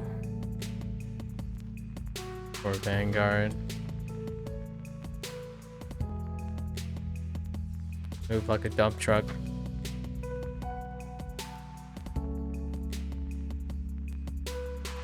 Some extra Astro Diamonds.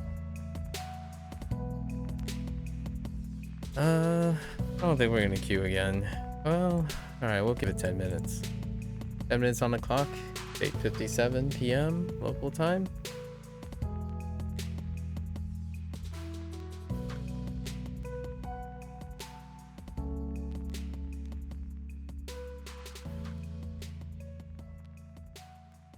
Ooh, can't do that.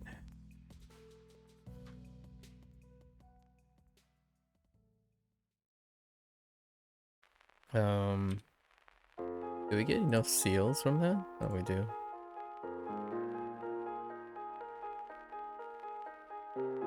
Dang, a lot of seals.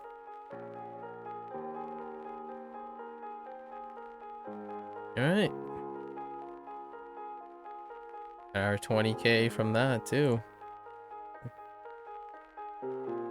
Last spoon point for you, mister. Where are we at? HP? HP.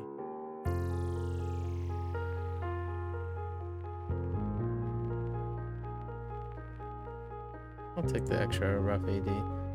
Been thinking about finding a new friend group because getting tired of some things repeating. I was sticking to one for so long that I don't really have an idea how to do it.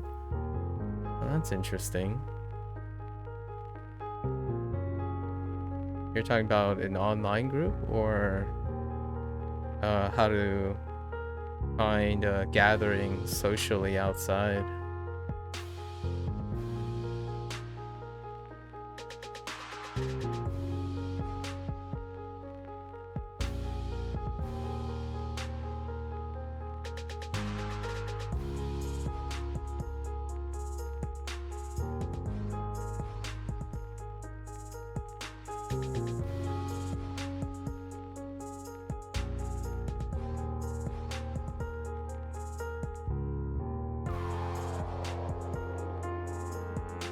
often finding a source of emotional investment vicariously from people watching is a very great place to start.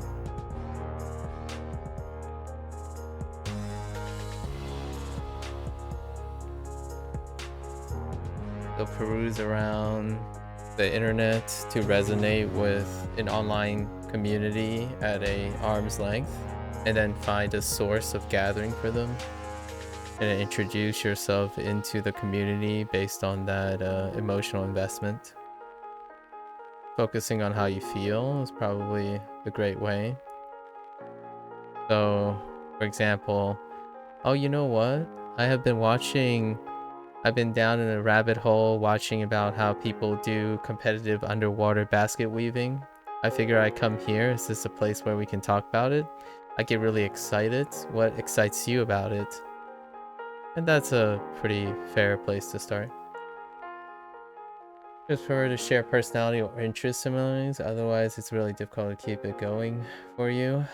That's gonna be tough because personality is not malleable as in that pace, and interest similarities is not very malleable online as well. Generally speaking, unconditional emotional investment keeps a friendship ring going. However, you can often find that it's sufficient to have multiple rings of friendship, so then you can bounce between them. It's healthier, it's generally more common than not to have multiple groups of friends, and those particular friends have specific personalities and interest similarities, but that's where it generally ends. So when one wants to break the mold or try to find variety, you bounce between multiple friends groups. It can be very difficult to break in if you have specifically one ring of friends. Having to redo that, right?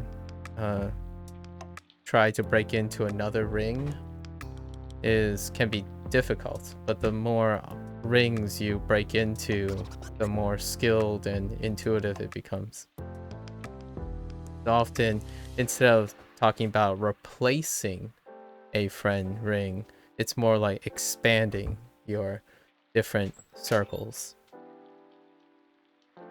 And it still goes back to finding an emotional connection, then introducing yourself to a gathering place emotionally first, and then establishing that emotional connection will allow you, it kind of supersedes a lot of times the shared personality or interest similarities if the emotional investment is there. So for example, technically I don't interact with a lot of friend circles.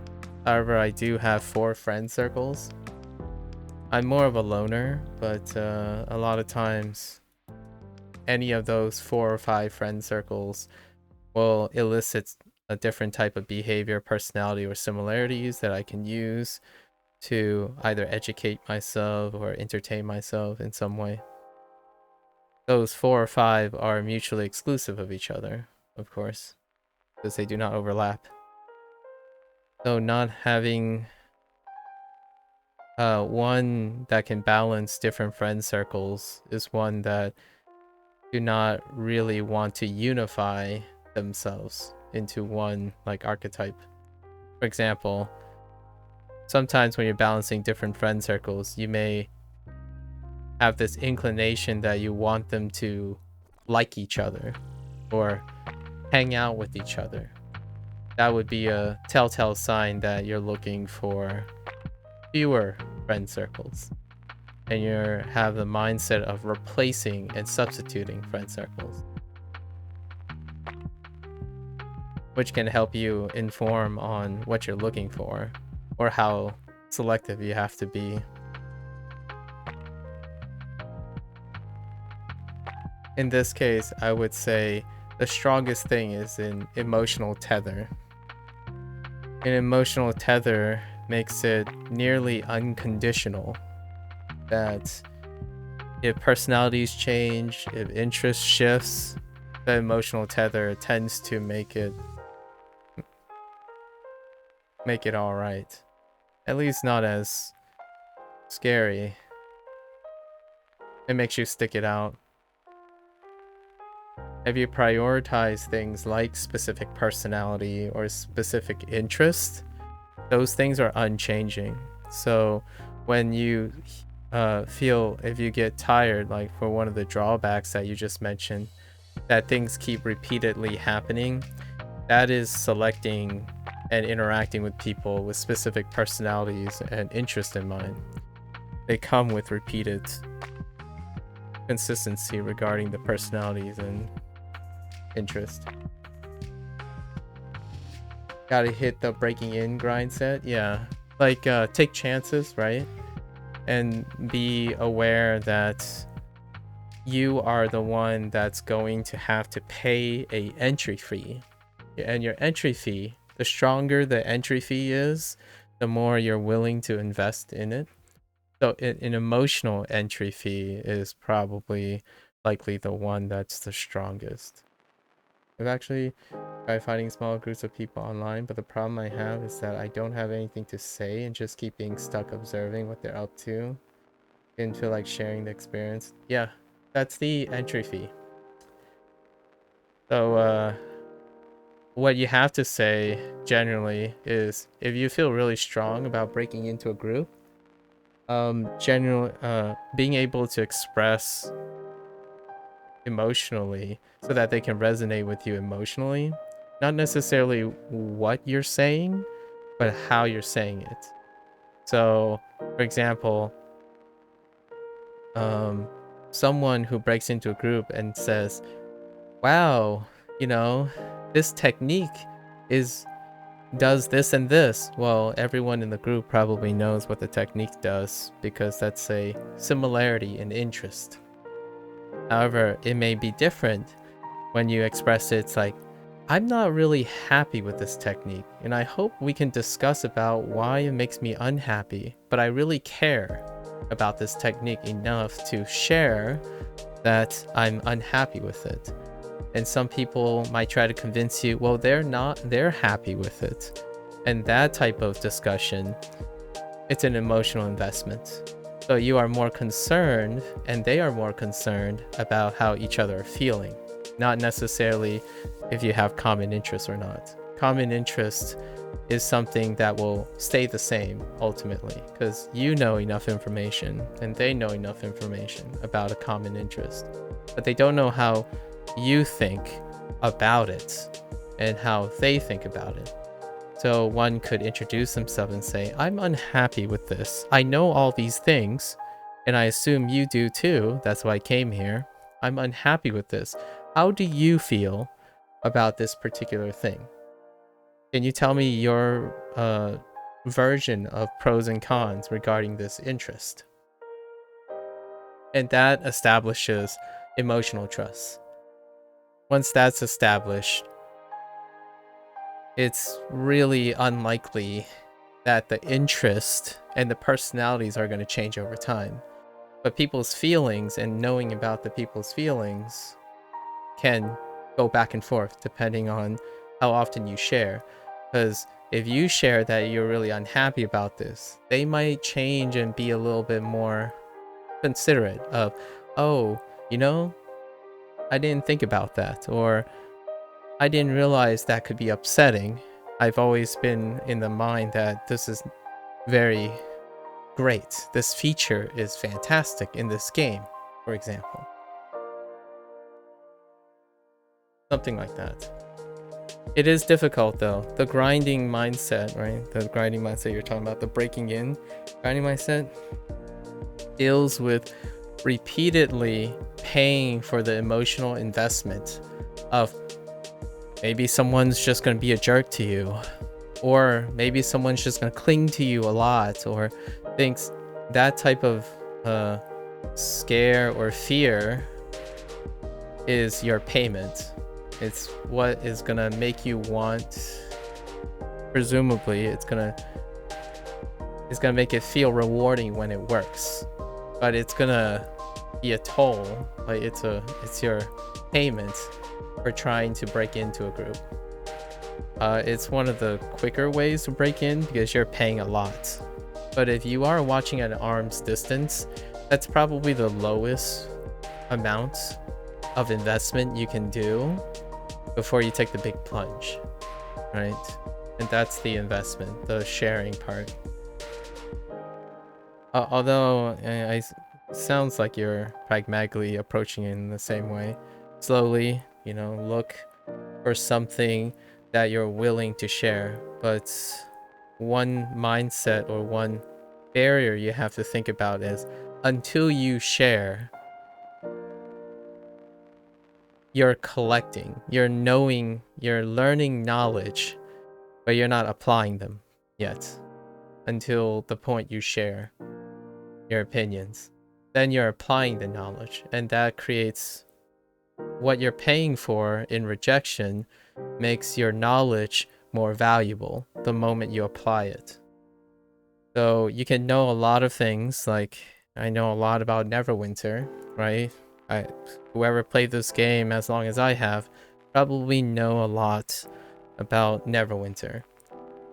However, you can know a lot and then you apply it for yourself. For example, yeah, I know what's advantageous, what's best in slot and whatnot. You apply it for yourself. That's a value of 1. That's a value for yourself. How do you apply it for other people? How do you track other people who want to invest? Or you think about what other people think about the knowledge you have. So how does what you do affect others, and how what you do may either hurt, be advantageous, or be disadvantageous to others? Then that sharing creates emotional investment, or it opens an opportunity. So if you were drawing people to you, for example, which is my example here, however, you do the reverse when you're trying to break into a group. You have to give something to that group in order to be able to be memorable. So if you just say things you know, they aren't memorable. They overlap. Sharing characteristics of personality that is attached to interest similarities tend to overlap with everyone. Oh yeah, you're just another fan that likes to do so-and-so and play so-and-so. That's it. So it overlaps with pretty much everyone else in that group. But you're the one breaking into the group. So these guys on the surface from the outside, you're probably observing that they have similar interests and similar personalities, and they're going back and forth with banter, but what they have you cannot see, which is all the times that they share together with an emotional tether. So when you're witnessing an in-group that's playing a game together, the things you observe is probably about the game per se, or the interest. You don't see the history between them. You don't see, sometimes you might glean some inside jokes if they make it public, or like things that are implicit, like this guy is ratting on one of the members, but your interpretation would be they're probably having fun, you know, being bros and whatnot. It could mean entirely different thing. It has baggage, it has emotional tether. So you're trying to immediately create that tether as an outsider going into it. And the first thing you have to pay for is fast tracking yourself to establishing an emotional tether between someone or a group of people. It ends up being a practice in the life skill of being conscientious. As in, I have no idea what they're really interested in, as in emotionally interested in, regarding the game.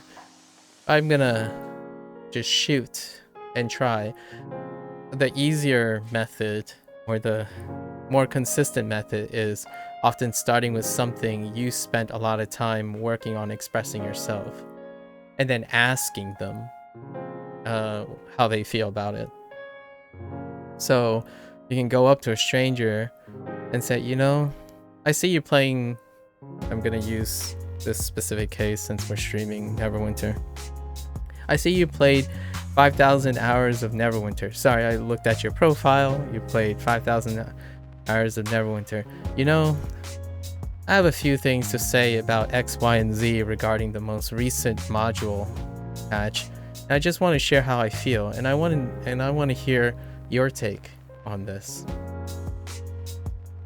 So the idea is, instead of having to guess or be scared of what the attitude of this person is, you just remove that and you kind of prime it with how you feel, right? So at least you can say something that you know pretty well, which is whatever you're feeling, and then offering the open hand to hearing what the other person has to say. And that usually is a pretty great place to start.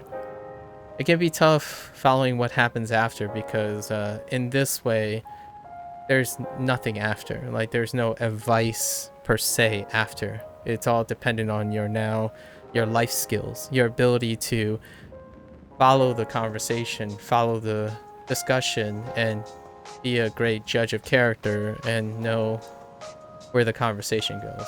But that comes with practice, and everyone has a different approach to it.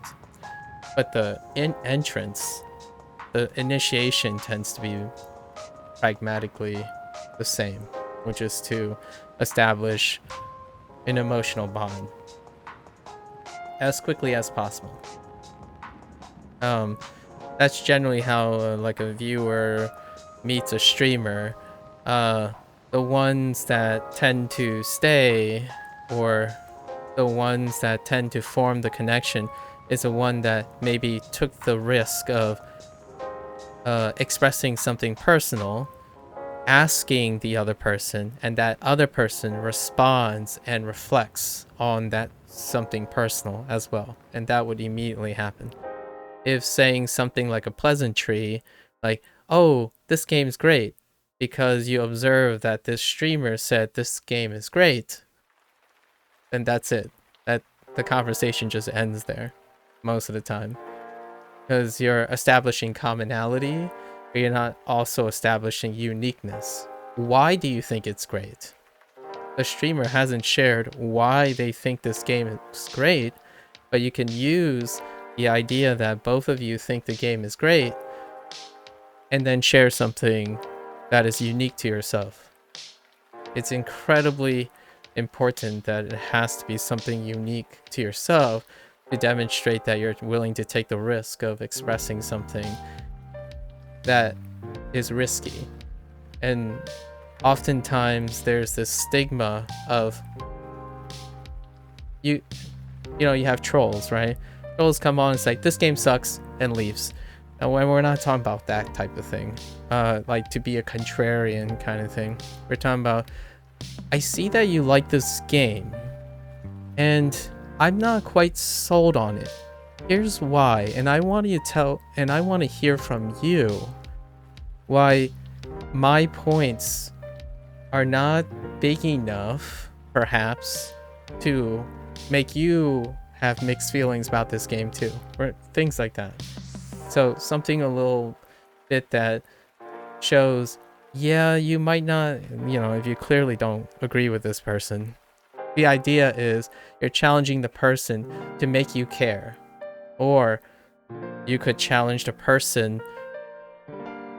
It's a little bit unreliable to try to gaslight the person into liking what you like or disliking what you like. It's a little bit more endearing when you say, well, you know what? Sorry, I'm going to do a meme here. It's like, this game sucks. Prove me wrong kind of thing, right? But not in those phrasing. In fact, I feel like that meme has become more of, I'm not going to listen to you kind of thing. Instead, it can be a little bit more delicate. Like, you know, I really want to get into this, but I've only been watching for a week. What do you think? What do you think is the thing that got you into this after the first week? That kind of thing. So you're like mining for curiosity and investment. Like I see you played this game for 3 years. And I've only played for 3 months, and we can't ever share this bond of having the same amount of plays, right? Like, I can't ever play as much as you if you already started 3 years in advance. So the idea then would be, if you're invested, it's like, how do I catch up with you? Or like, how do I catch up with you with a mindset thing? Is there any form of wisdom you can impart on me? And then, do you remember what it was like when you first started, you know, in 3 months? It's okay if you don't remember. I just want to know what I'm getting myself into, right? That kind of thing. It's just a little, just various examples. I didn't end up finding, now refocusing, I didn't find an opportunity. So I think we're going to do some closing remarks regarding this module. Hopefully that offers some inspiration. Just talking about it also helps. So I was just giving you some examples. All right. So with that notion, it's very important about breaking into circles, because MMORPGs are about breaking into circles all the time. Sometimes you have to break into a lot of circles in MMORPGs because, you know, you leave alliances, you leave guilds, you leave cliques. Even within the game, there's a subculture, and Neverwinter is most definitely one of them. You kind of learned that really early if you were during the World of Warcraft days. The early days when there weren't really automatic matchmaking and things that remove the need for self-selection. So before Neverwinter, you know, there was the rudimentary World of Warcraft kind of things, and you have to self-select yourself into groups. So that includes having the skills to be a good judge of character and deduce these things. There's no like, oh, your rank is 20, my rank is 20, we're gonna get matched up. Like, your elo is this, my elo is this, we're going to get matched up. That kind of thing. All automated matchmaking is the wave of the Neverwinter and on wave, where everything to socialize, to meet people, the skills required to do those things, the life skills that are required to do those things, were removed, like out of convenience. So faster matchmaking, faster groups, queues, metric systems, like what your item level is, what your gear set is, what did you complete, title systems, stickers, achievements, metrics, more metrics, sorry, metrics are redundant, like percentage completions, what level you are. All these metrics made socializing and communicating and relying on your like intuition or the practice skills become non-essential. So you no longer practice these skills, not even in a gaming sense. However, back in World of Warcraft, and maybe the early days of Neverwinter, because this queuing system right here and dungeon queuing system was incredibly like early days. And in the early days, you had to form cliques, you had to form groups, and those groups lead to drama, conflict of interest, best friends you'll ever meet, all the above. But it comes with tons of growing pains, intuitive skill development, and probably leadership, charisma, things that you have to develop over time to be successful at a game. And matchmaking was one of them, especially grouping up and all that. So in the world we live today, right? I would say a deep cut. This would be a deep cut on Neverwinter as well, which will be a good segue into my conclusion about Demonweb's Pit's quality of life stuff.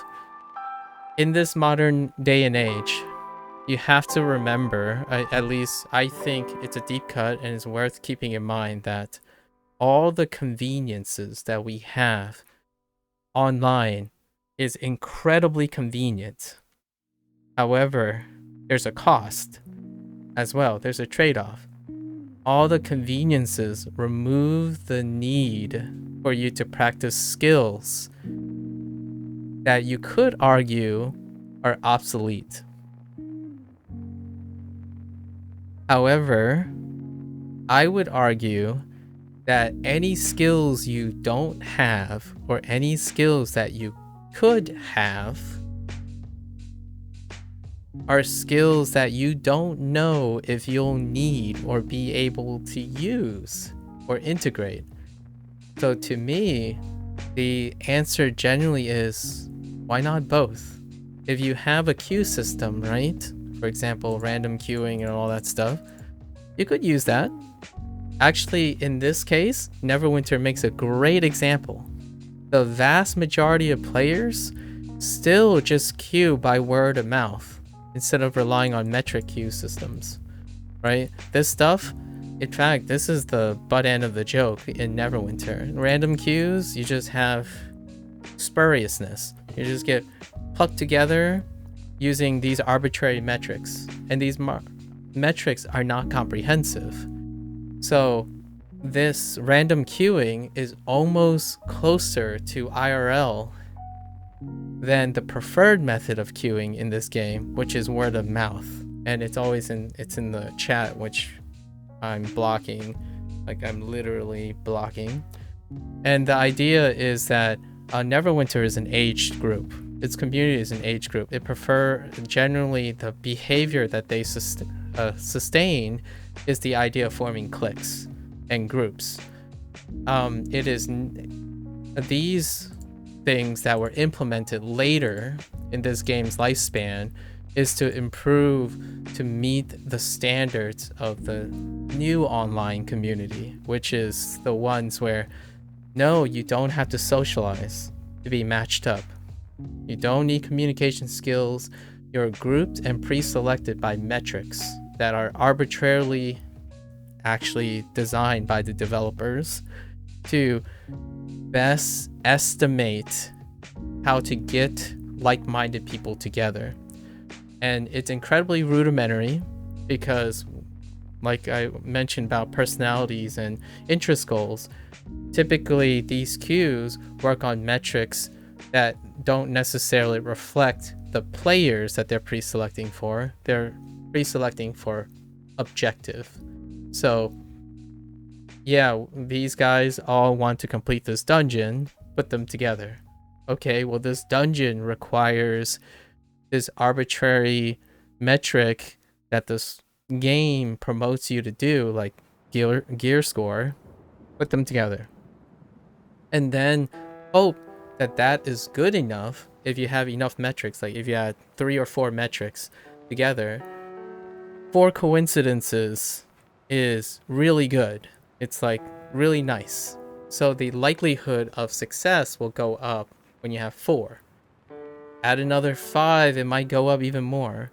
And the idea is that's how also humans interact, but they're removing that. So automatic queuing systems, ELO, MMR, that stuff is removing the need to practice it without any of these metrics. So now you ask yourself, how do I make the best friend I'll ever have where this person's metrics continuously change? You can't. You need to develop the skills to do it on the fly. An automated system has to change its automated system every single time a person changes. So the dynamics of a person is not mirrored in any of these things. And now, one of the most dominant online gaming interactions uses performance metrics, right? Because PvP games use performance metrics. The downside to that is performance metrics do have a loose association to personality and self-selection. However, those personality and self-selections means that you don't get to be part of that selection process. The game is selecting it for you. The interest is selecting it for you. So the things you're interested in, you're already pre-selecting for the characteristics that will likely happen. And the better you understand that through conscientiousness, like practicing what the other person is thinking, the more likely you'll end up picking a group that you best fit in, or a group that you're looking for. And in order to do that, you actually have to practice. So you have to take chances. Like, well, this group didn't work out. That's okay. Now I know. Next group, the next group, and the more reflection you collect, the more likely you'll pick, in the future, you'll be able to pick out things that, like, I like this thing, and I'm pretty sure the group is going to resonate largely with me. And that's kind of like the goal, right? And that's kind of one of the deep cuts about what developers could do as quality of life changes for live service games. And remember, live service games also include every single PvP title. PvP titles, the ones that are top 10 activity, they're live service models. Some of them might not seem like live service models, but they have overlapping building quality of life changes that is required to sustain the game over the course of its life. Like, it's not a one take. You don't buy the game and that's it. It's not a completion title.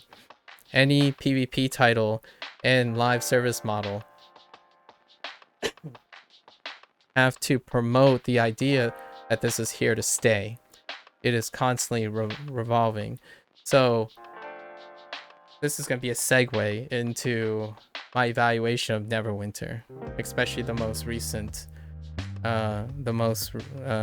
today is the last day of Demonweb spit, so I'm gonna review this. Let me pull this up first. I need to pull this up because we're gonna make this into a moment. I forgot to make it into a moment the last time I did the last module. But you'll see what I mean when I go through some of the deep cuts. Where's my stream manager?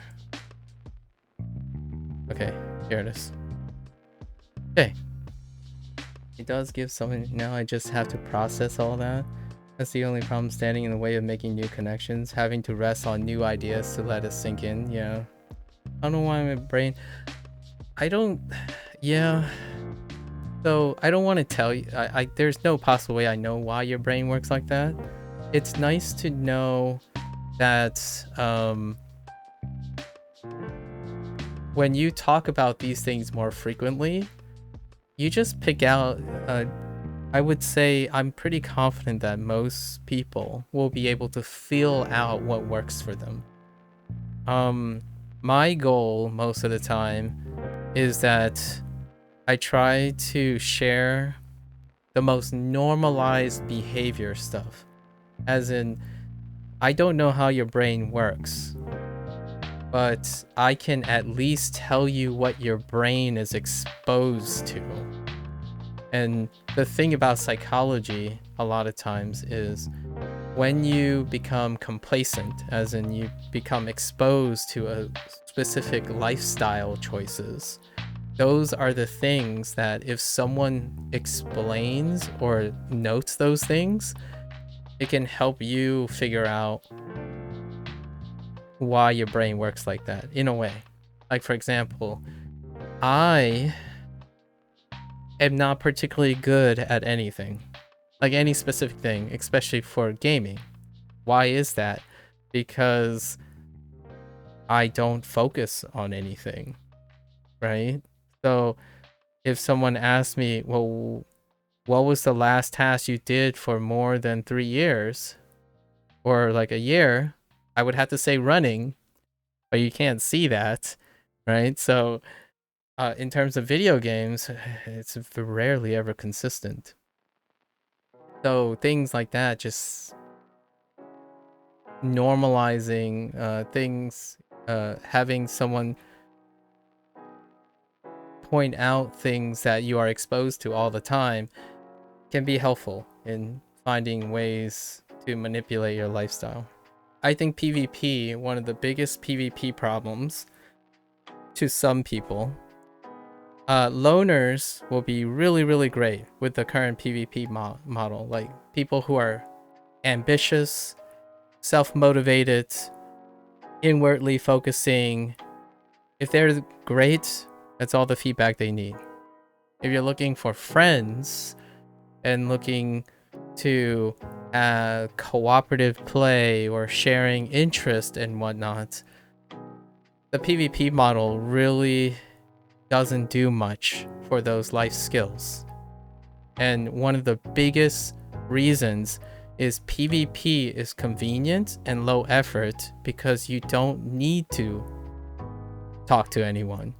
Like, yes, you could argue, oh, but if people communicate, they're more likely to win. But it removes that barrier.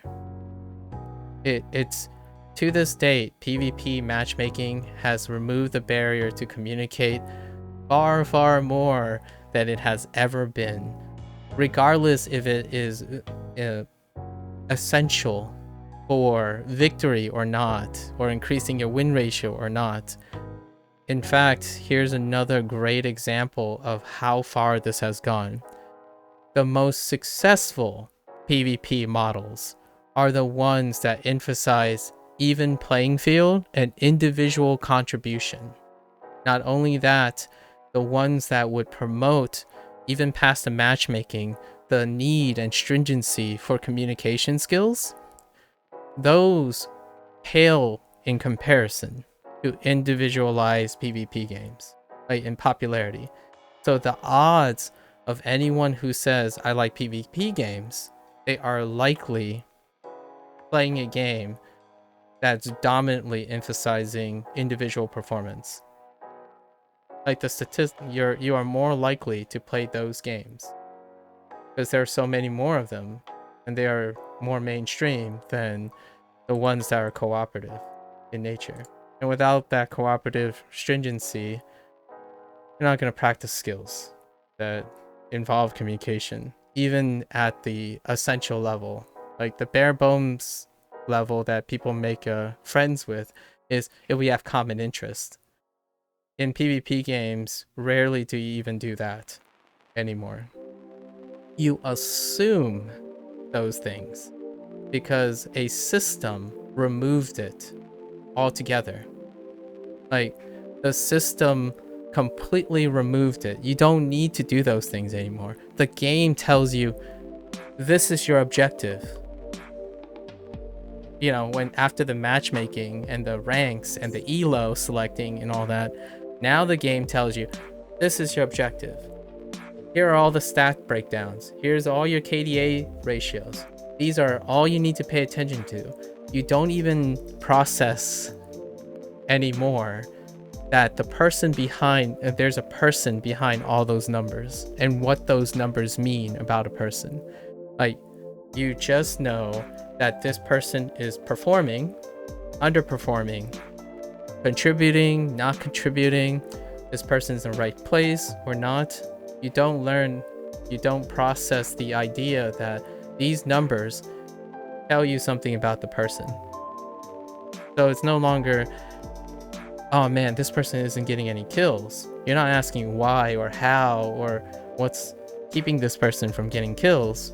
You just know your objective that this person isn't getting any kills, and it ends there. So you're no longer evaluating game design, philosophy, your players by who they are, what they do, why they like to do certain things. You only see them as numbers and statistics. And that's a very objective objective-minded way the internet has conditioned most people to look at. Views, likes, popularity, metric. It's what machines and algorithms do super well, especially like machine learning and AI power results. It's very objective, as in lots of statistics and pattern recognition. Regrettably, all of that only demonstrates and accentuates and normalizes non-human skills. So when you start talking to someone, you're gonna ask them, oh, you played for 100 hours, instead of, why do you play a lot? Or, wow, you're really good, you're rank 100.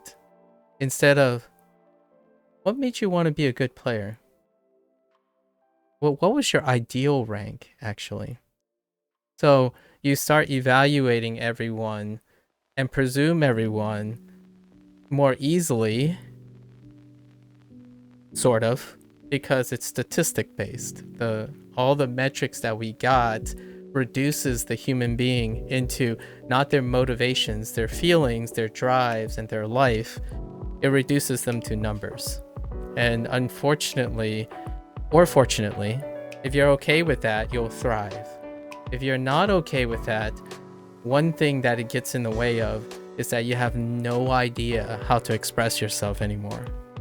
Like, you have no practice in working out what these numbers mean to me. Why do I even play this game anymore? And the idea, like, for example, you ask someone who's detached from it, why do you love this game? It's like, well, it's to get good gear so I can do more damage. Okay. That not only does not express much to the other person might not even be aware that they only confine themselves to each other based on what their gear and their damage does. So soon you're gonna end up like, in my opinion, a large majority of gatekeepers in Neverwinter, where they evaluate people's worth and value literally and sometimes figuratively based on what they see on their character, their gear level, their items, and what their character looks like. That's it. Not the propensity of, why are they here? Why are they here on this very hour? Why are they asking me for help? Why should I help them? All those questions are kind of out. It's prescribed by a system. It's so true. I can even communicate without touching the voice. Yeah, every game has a ping system. It has functional readouts. It even has a lot of other games. Like, I'm not sure specific games you're referring to, but there's also auto help, functional like indicators. So things like, when people are playing, they don't even realize that the game is designed so that they draw attention to you if you're at risk. For example, people no longer have to look at someone who's in trouble in a game because the game tells you when that person's in trouble. You know, like blinkers. Like, imagine a game that doesn't have blinkers from directions. The more indicators you have to synergize with players, right? Like, the less you have to communicate anymore. So it's removing all of that generally, and it helps. Here's a little slight deep cut before we go into the. I really need to review this, but it helps with playing the game. It does not. It removes all the necessity to practice any of those skills. Convenience removes skill development, and being able to understand what you're giving up for that convenience is a great place to start. right? You can choose then to go back to develop those skills if you want. I personally do because it's fun. I do like challenges, and challenges are pretty much doing everything the game isn't helping you do. So one of the things about MMOs is understanding the community at large, or understanding the business model or the philosophy of the game, not necessarily the game mechanics itself.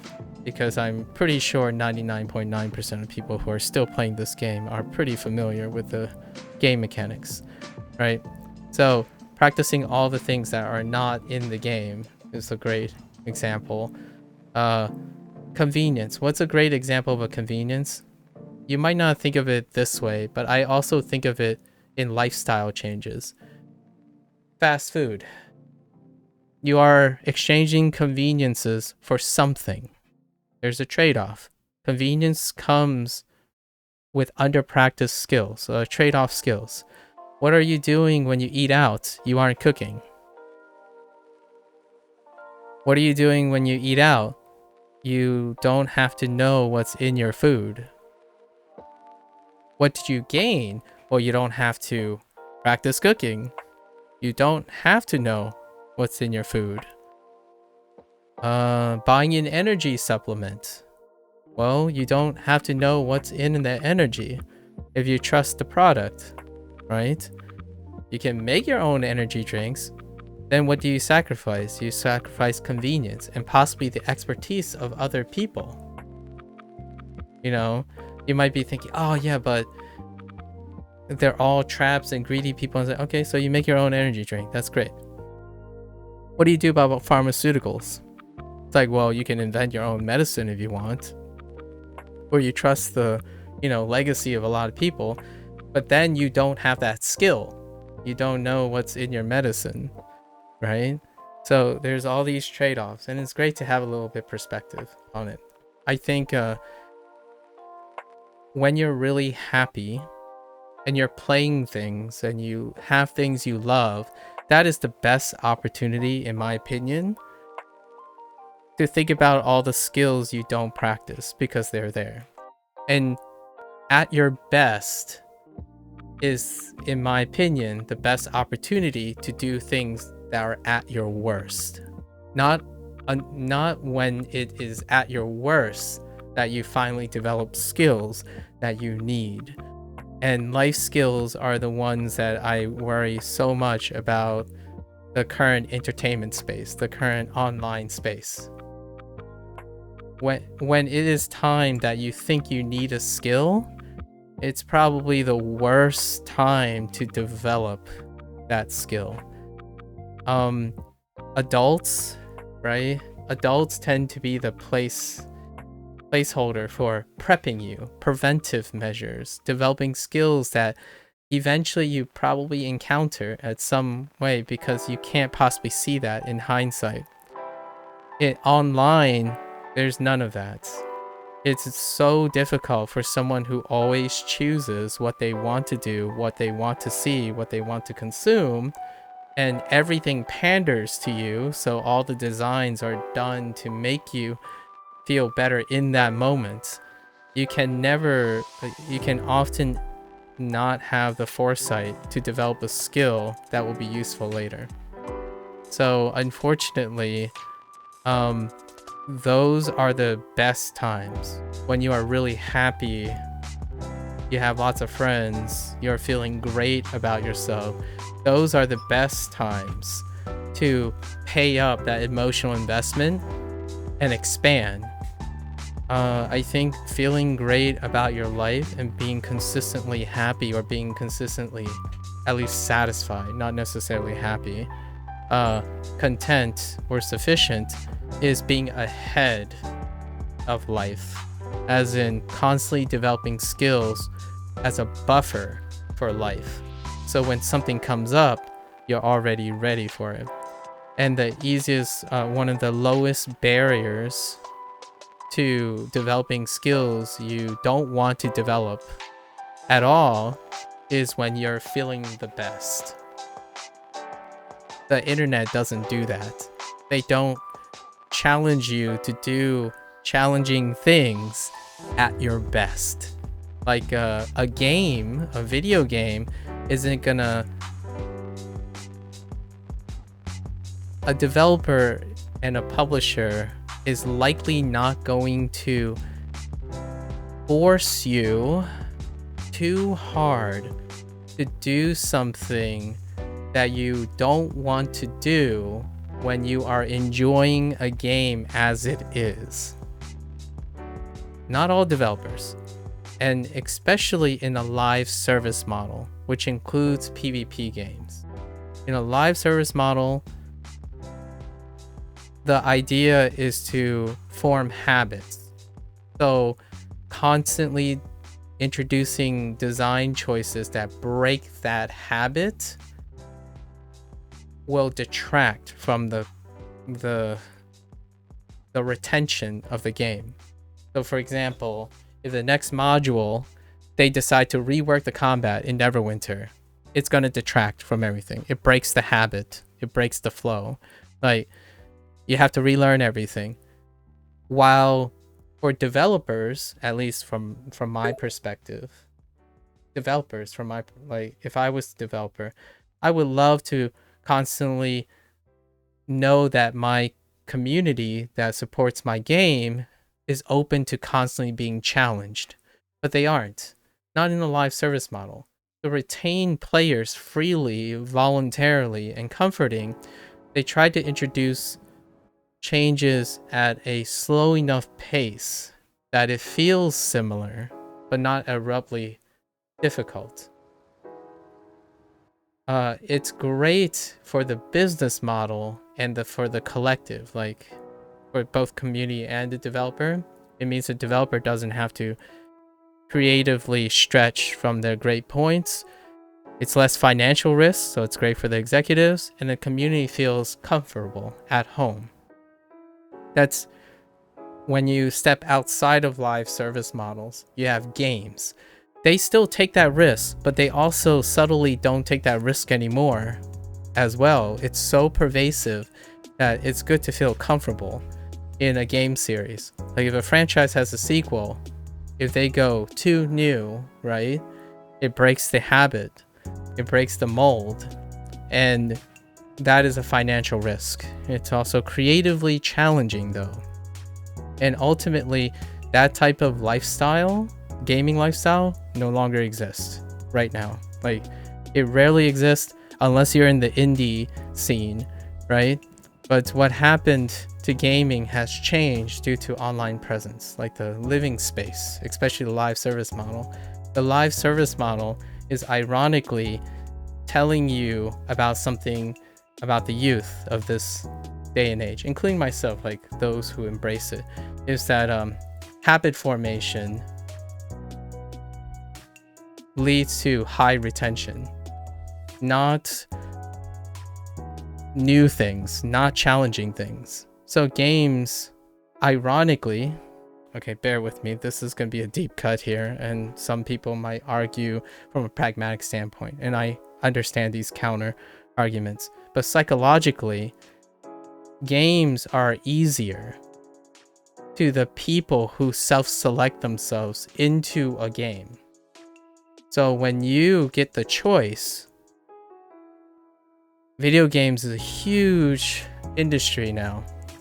You'll always have a choice that you choose voluntarily that is likely going to cater to you. That choice you made is the easiest possible thing you are willing to accept as a challenge. The greatest challenges are the challenges you don't see coming. Like, it's pale in comparison to not having a choice. So back in the old days when video games were difficult to make, unpredictable, lack of choice, you get what you see. It's hard because you've never done it before, right? That last point is really big because video games have bootstrapped so far now that there's rarely novelty that you'll see that doesn't have legacy anymore. And legacy skill carries a lot of the comforting feeling. So it's always like, I would argue a successful title tends to be 60% legacy, 40% novelty, and I think it's shrinking as the years go on. The old school stuff is you play a new game, you just don't know, you learn from scratch, it's gone, you know, like you learn from scratch. It's always learn from scratch. It's like, I can absolutely hate this game, but you have to learn from scratch. That's how it works, right? Now the gaming industry has stand the test of time to the point where generally people will make choices based on their legacy skill. So, oh yeah, you play PvP games, you're gonna look for the next PvP game, right? Instead of, I've been playing video games for 6 years, now I'm gonna go read a book. And you still choose to read a book, right? But here's a hot take, I guess. Oh, you played video games for 6 years. I'm going to give you the book you need to read and explain to me. That's a challenge. We're no longer challenged. Like, I mean, even myself, I'm guilty of pre-selecting. D&D has always been about hanging out with friends. Regrettably, even as someone who's not integrated into D&D lifestyle, I know a lot about psychology when it comes to game theory and how to collectively promote a game when it comes to community.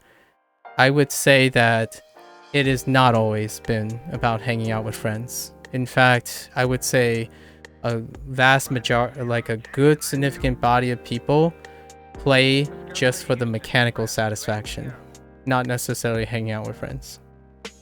So even nowadays, because of the pervasive need for what you just said, Neverwinter PvP or PvP in general, it's not that anymore, which I get where you're coming from though. D&D used to be about hanging out with friends because that emotional tether makes it so that whatever the campaign is, you know, like however the campaign, it can stink, it can be great, what happens is you are together, right? You are together now. It's no longer it's like fading away. Like that type of style is fading away. Now people are playing for like accolades and merits, and it have become less and less about how to measure value of people. And because of the machining of this type of system, which I'm about to talk about, I really need to talk about this though, but I really appreciate the sentiments. I love the idea. I still keep the whole D&D being about hanging out with friends at heart. The trends are just not focused on that right now. Perhaps in the future it will be again. You know, there's gonna be a pushback or something.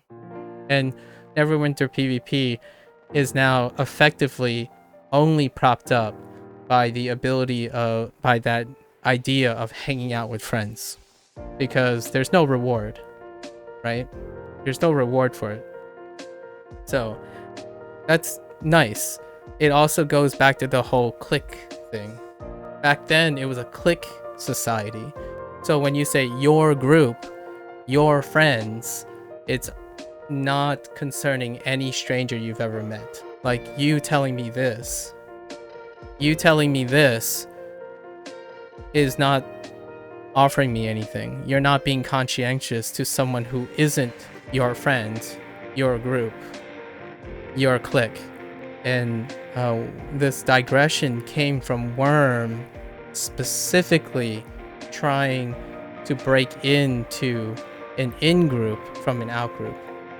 So as much as there are pros to always hanging out with friends, there's also a drawback that makes it not as exciting for a live service model, not as exciting for PvP.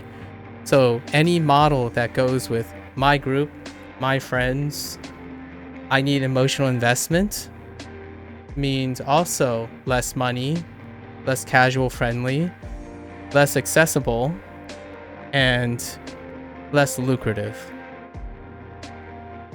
So when you say Fortnite is about hanging out with friends, it's not. The predominant group it's about performing. You know, CSGO, like CS2, I guess it's called CS 2.0 now. Things like that. League of Legends. You kind of, it's like 60 the other way now, as opposed to 60 in a reverse way. So if you hold on to the friends, always hang out with friends things, it also means that you have a lot of great friends around you. You have a great support system. But it also means you don't care about anyone who isn't your friends. You care about them way less. That's the trade-off. You can be very good friends.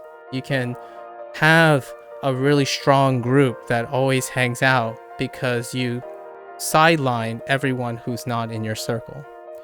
And that's one of the cryptic problems per se right now. Conflict of interest. The community in Neverwinter wants to preserve the friends only, I want to hang out with friends mentality, while Cryptic has a publisher, and possibly some people in Cryptic, that want to embrace a live service model. A live service model gets wrecked, absolutely wrecked psychologically, philosophically, by that we only hang out with friends thing. Live service models thrive on making all the possible conveniences and designs so that anyone is accessible regardless if they know each other or not. Because you're occupying a space. You're occupying a platform that strangers go in and out of, like the grocery store.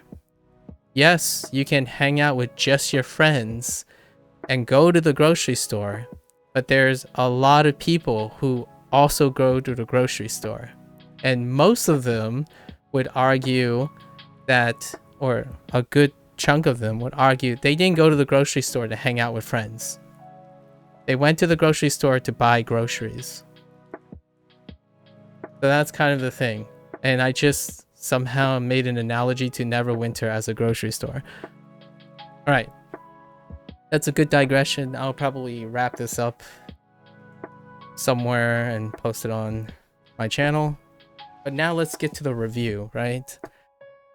All the stuff I said, I'm trying to bring it back to Neverwinter because it's a good transition title that goes from the World of Warcraft days, where it's about friends, to the live service model. Neverwinter has been around for so long, and I've been there since the beginning.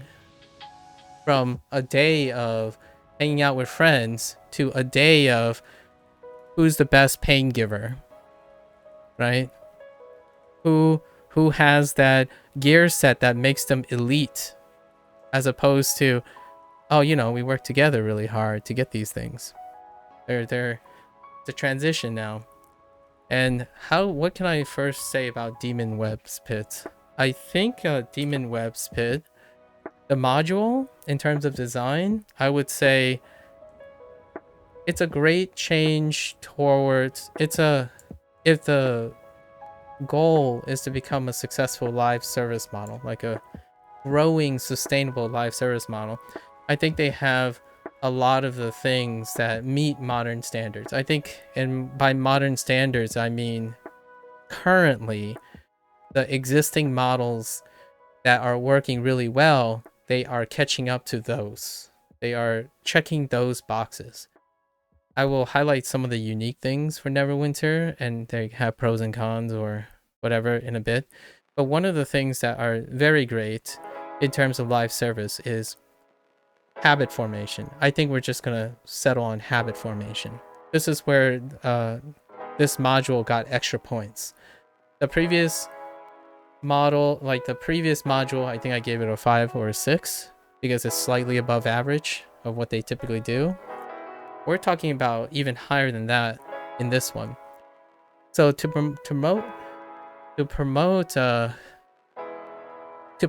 habit formation, typically it requires microtransactions in the mine. So if you can't get people to want to pay incremental things to get a dopamine response, the idea is to create the habit formation where it feeds you on a carrot on a stick a lot of times. So that, in terms of design, that goes with the campaign layout. So all the repeatable, like I would say 90% of the repeatables are paired up or runs a circuit. That's bonus points. Because when you get used to running a circuit and it stacks on that circuit, it's kind of like running a mile, then running a mile and a half, running 2 miles, running 2.5 miles over time. So that's awesome. And they are building on it 3 modules now where you can see the constant layering. So the circuit building is great. So the literal input is above average. The input part where you get your quests, your weeklies, how do the weeklies lay on top of the dailies, and how it leads to the necessary progression. So it's like one full loop, done, and they're always paired up. And a lot of the designs also are player unique, so you don't have to fight for it, right, in the campaigning area.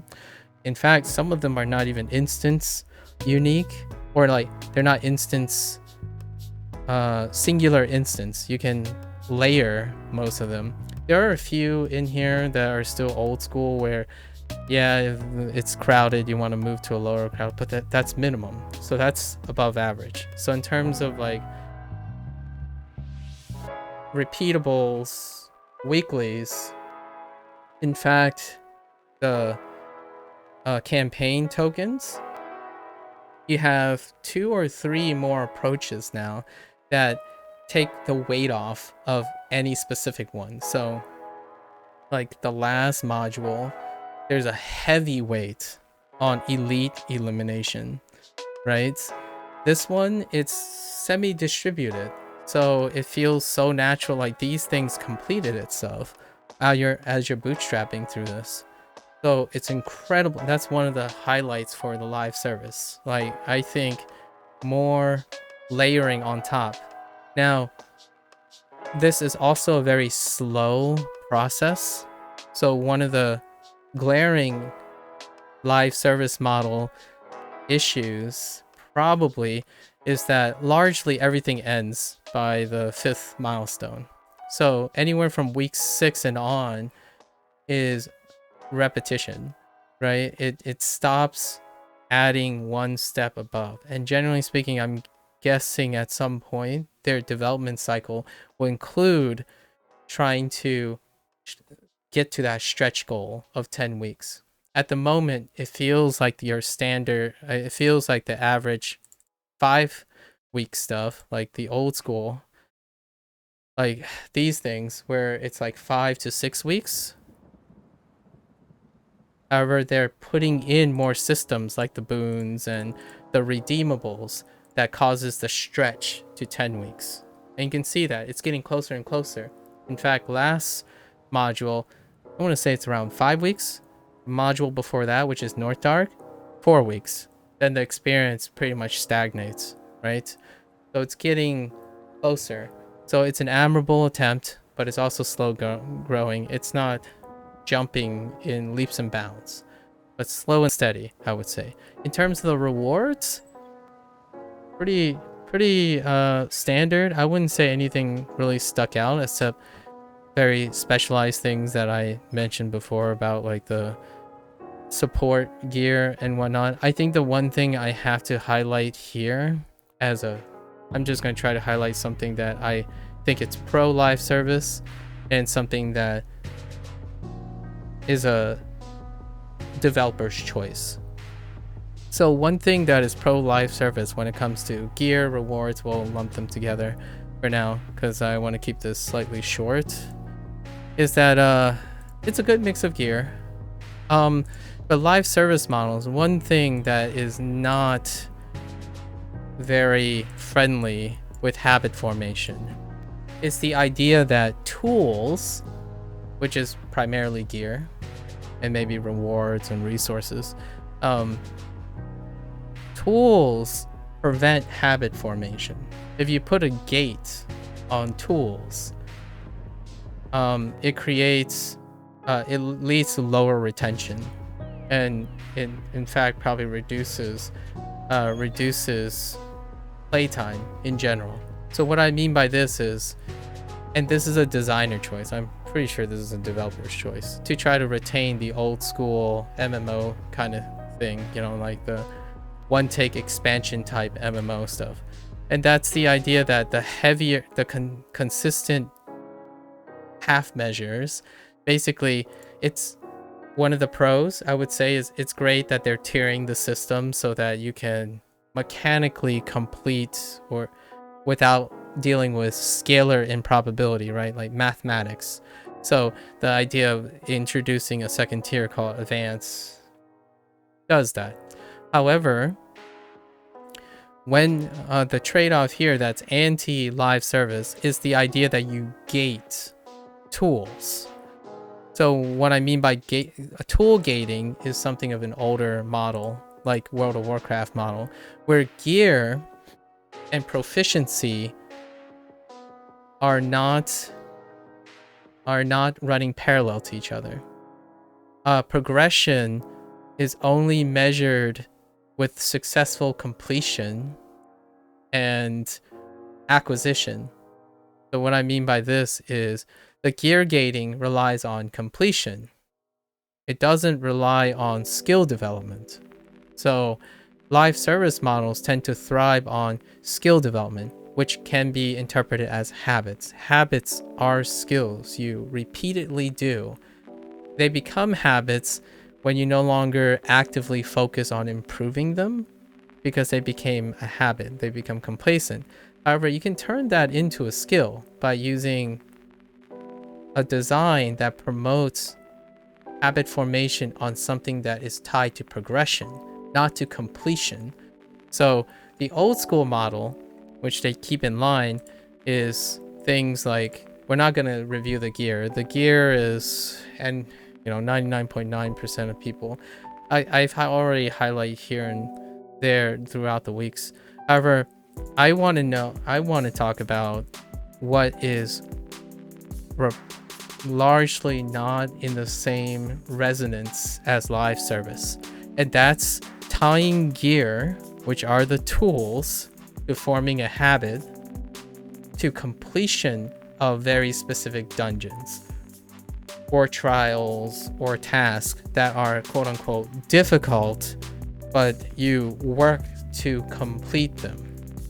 And the rate of completing them gives you access to these tools.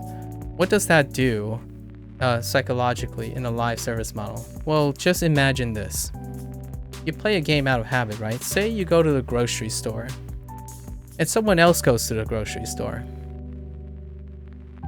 That other person wants to buy a loaf of bread. It's like the great loaf of bread, right? Like the one that they want. But they can't because they have to complete something before they can use that bread to further their grocery store habit. So what I mean by this is your tools that you spend, I imagine the developers spend a lot of time and they enjoy making these tools, will likely never or even be sidelined because they're behind a completion wall. When you place things behind a completion wall in a live service models, not only do they become irrelevant, they are underappreciated, and it's a lose-lose, in my opinion. What happens is those tools become optional. And when they're optional, a live service model would suggest that they have less choices. So rather than focusing on rewarding tools, especially unique tools, for completion, you offer things that deal with merit and performance. So how does this look? Well, you offer all the tools up front, right? And the completions are based on performance. How do you get performance in here? Well, there are many ways. I think the most obvious way that other live service models like focus on is performance metrics, right? How have a working history, like if you hit C, these are all deep dives and there is very unlikely to ever show up in the future of the game. We're just discussing hypotheticals, right? So when you see, like say there's going to be a tab that says dungeon completion time and the stats on them. How many deaths, I don't know, average damage, average mitigation over the history of the life of a character. Provide filters that deal with the last 30 days in dungeon runs. What did you do? That type of thing. And it will be viewable by someone else. You inspect someone and you click on stats tab or something. Not this type of stats. This type of stats should be incredibly accessible, like flexible in many ways. Like the tools that you are given should be given for flexibility. So when I go out to my front lawn and decide what to do with my front lawn, I have all my tools, as in all the gear, all the unique modifiers, and I choose how to make my lawn the way that someone can see. And my lawn speaks for itself. So in a live service model, when you want to produce a habit of staying in your game, staying engaged in your game, you offer all the tools. And then you measure what the player can do with the tools. The moment you start making live service models as a completion-based task, it becomes a 0 and a 1. If you can complete it, you'll try to do it. If you can't complete it, you're leaving. And on the internet, when you see a #1 basketball player and you're thinking, I want to become a basketball player, and the game says you must become #1 basketball player in order to get the tools to be a #1 basketball player, you're not going to. In fact, you won't even start to make a habit. And when I mean you, I mean, I would say 70%, like 7 out of 10 people will see the end goal, and they will, in this day and age, they will look and say, it's that feasible for me. No, I'm out of here. I won't even try establishing a habit. I would say 25% of the people will say, you know what? I'm going to start working on this, form a habit, and see where it takes me. And if I never get that, it's fine. I developed a skill. That's not what the internet is enriching for, especially live service models, right? When you're eating something, you get to choose, oh, I'll just eat the same thing that I like to eat so I consistently can be fed and continue doing the thing. Or I can try all the other options that I have to either go up or down. Not, oh man, half these foods I want to try are too expensive. Monetization, so expensive. That's one of the gates for completion in this. Exclusivity, basically having friends and groups and whatnot, that closes off that habit too. And consistent completion, so zeros and ones, either you complete it or you don't. It's full stop. If you don't complete it, you get nothing. These are easily one of the biggest gates to live service models, because it also means that it makes the gamer feel like you are not invested in enabling them in game. So this design, this linear design of constantly putting the most desirable modifiers and unique modifiers in the game will constantly reinforce thinking your game predicates on exclusivity, elitism, clicks, having people who are already competent and have legacy in the game. You are not promoting a game that wants to grow and constantly be accessible to people. So that's a development. That's a developer's choice, though. So I can appreciate the old school theory behind pushing people to desire things, to complete things, right? This is that contrast that we're talking about nowadays. Games now, the standards pander to the people. It gives them all the tools so they don't feel like they got hamstrung because of where they start. So it's the same as saying like, dude, you're not tall enough to be a good MMORPG player.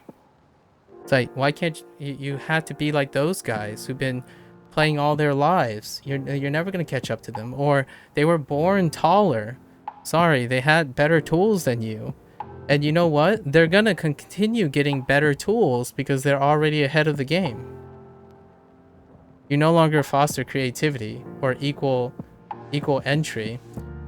A great example of that is PvP. What is the first comment that most people say in the popular PvP things? Even playing field, from start to finish. It's only you that differentiates the even playing field. So when you try to turn an MMORPG into a sustainable live service, making modifiers unique to the people who are already ahead of the game all the time means the people who are ahead of all the game will become farther and farther apathetic about being inclusive, and all the people who are potentially investing or want to invest, and that's not all the people, by the way, I'm specifically citing specific groups of a bigger subset, so I'm not saying everyone. I'm citing the people who are interested in this game to start this game will not likely be have the opinion that they have the tools to catch up, because all they see, generally speaking, are legacy players that are perfectly content with their group of friends, their group of people, their group of legacy, and their ticket is being themselves, and they fully deserve that. They get loyal benefits for sure for following the game. They should be reminded that they played this game for many years and with friends and whatnot. It's not to say that there's no alternative. You can still alternatively provide all the tools to everyone, and how you use those tools become a measure of your merit and your legacy. And that has been receptive to some extent with proper metrics. So what I mean by this is how fast you complete a dungeon is like the pretty low hanging fruit. And then statistical averages over 30 days. All these data can be stored and have already been stored by most people who are interested in there for themselves.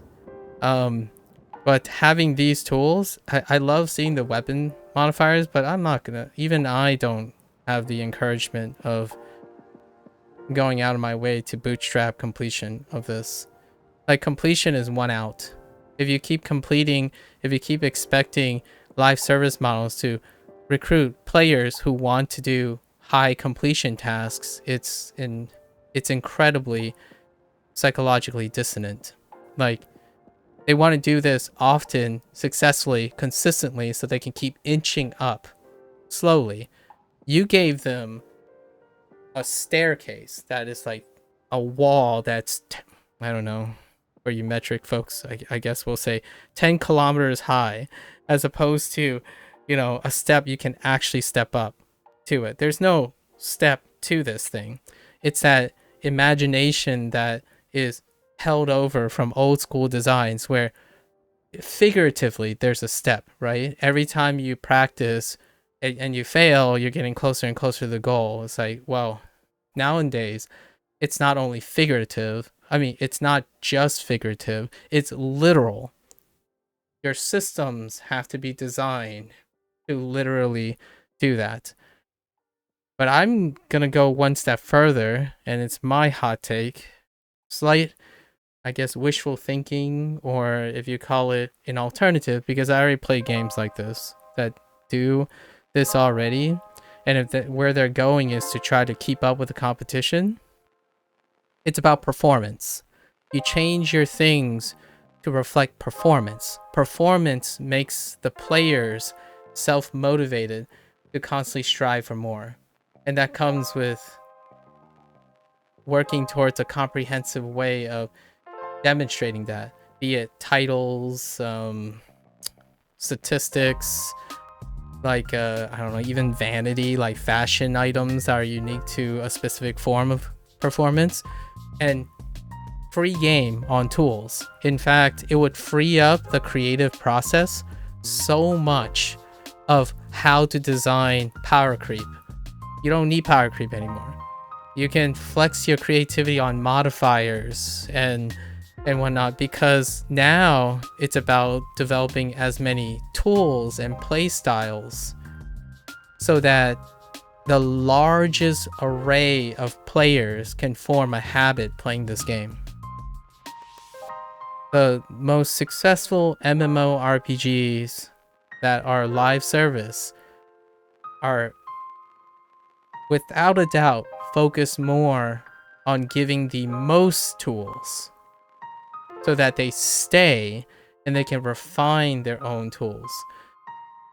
Unfortunately, especially the patch that happened during this module, where they try to create more stringent controls, right? Yes, that does reduce the playstyle, but stringent control could also help normalize all the playstyles so that it's kind of, it's a give or take.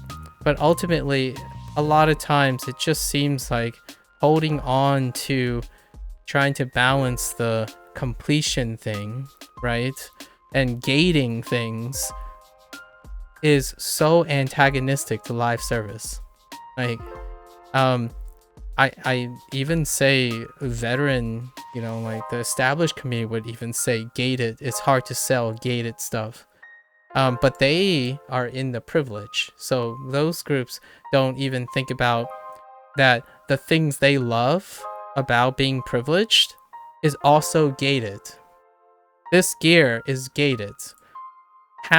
Actually, I would say when it comes to gear, most live service people don't even look at the gear. Or like the people who are truly going to stay for the live service part will not even look at the gear anymore. Because you have fostered a design that they're irrelevant. Their live service upkeep means completing the campaign, right? Because it's compartmentalized. Cryptic still wants to hold on, which I respect, hold on to the old school D&D thing, where we're not really D&D actually, the old school World of Warcraft thing, because this actually differentiates from D&D, in my opinion, in its spirit. D&D allows success to look like success, but in the way of the player's choice. They die by their choices. They succeed by their choices. And their choices is bound by how much tools is within themselves. Neverwinter embodies the old school World of Warcraft and arguably even Final Fantasy XIV way of life, where the tools is the privilege of those who have been able to master the limited things, the restraints, and quote-unquote restraints being the challenges that are placed on the people to get those tools. So, but Final Fantasy XIV and World of Warcraft, they're subscription-based games. Now, you could go further and say, like, so Destiny, right? Destiny still does it. They still do the completion-based task, and Destiny is not a subscription-based, but they sell expansions. Live service models don't do that anymore because it conflicts with the psychology. Live service models, you get all the tools. And then, hey, guess what? To keep you guys playing, we're gonna create all the modes possible to keep track of your character being unique. Not even completion is unique. So like, oh, have you completed Master Temple of the Spider? Well, I have. Oh, you have? Can we even tell? Well, here's the gear to tell about it. It's like, oh, so now you're saying we need the gear to show that we completed it. Then what's the gear for? Like, well, it's just to show that I'm better than you. Like, well, okay, well, if you're better than me, I'm gonna go play a game where everyone's always has the same potential, and that the way they succeed makes them unique, not the way they complete the dungeon as is. So that goes with the best in slot mentality. That goes with master dungeons, firm belief in specific types of ways to do things, and they're always prescribed by the legacy group.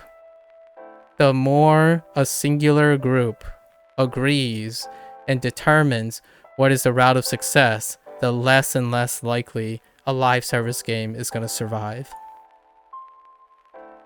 That's just my it's a trade-off. It promotes hardcore gaming, it promotes friendship, like really blood brothers, blood, sweat, and tears mentality. It does not promote live service models. Because you're asking people who want to do something when they're constantly reminded that the things they want to do is hidden behind a gate. One gate is to have friends who know how to play this game a very, very long time, and you're just starting the game. And then you have to have just the right friends who are willing to do things to complement you. So all the best gear is hidden behind this requirement, not for a live service person. How do you get a person to start running? You ask them to run a marathon. That's what this game is doing, in my opinion. So you debate them with half measures. You're half a live service game, and the most coveted ending to this game is being an Olympic medalist. Well, I mean, I don't know about you, but when people casually run, they stop improving or stop being motivated to improve after they notice that there's a sudden leap in the end game, which in a live service model is forming habits. There's no end game to habits. You keep doing it. It makes you feel good. So now, what does this look like in this game? Well, you play it up to that point, and then every time you get on this game, you're reminded about how gate kept this game is. So eventually you leave. You quit the game. However, up to that point, it's great. And I still play that part. And I only temporarily dip into this part to bring you, like, to express the same opinion I have now. Which is, every day you get on, you look at this, and like, well, I still have to run this like 6 more times. Maybe 10 more times. It's like, but I already did it once. I'm not going to do it again. Like, all this stuff's like, yeah, you know, it's pretty neat. They have these good modifiers. It's a shame that I have to run my life into the ground to see these tools. I'll just wait for the next module where these modifiers get rotated into something else that is effectively my, I don't know, John Deere tracker, as opposed to my, I don't know what's an expensive non-John Deere tracker. Like, what I mean is, these are the expensive version of the tools. And live service models mean that when you go to a grocery store, you can at least afford all the food in that grocery store. Because then you can make food. Say you're a chef, right? All of us are chefs. We enter, it's a cooking game. Okay, well, guess what? I think we're gonna use the Cryptic's old school approach. We're gonna make certain ingredients really, really good and offer a lot of modifiers, and they can only be achieved when they're the best chef, the best type of chef that we want in the game. And they expect all the other casual chefs who wants to make great food to play and to the same tune as the best, quote unquote, the best chefs. Because if you want to really hang with the boys with your ingredients so you can make dishes, that's what you have to do.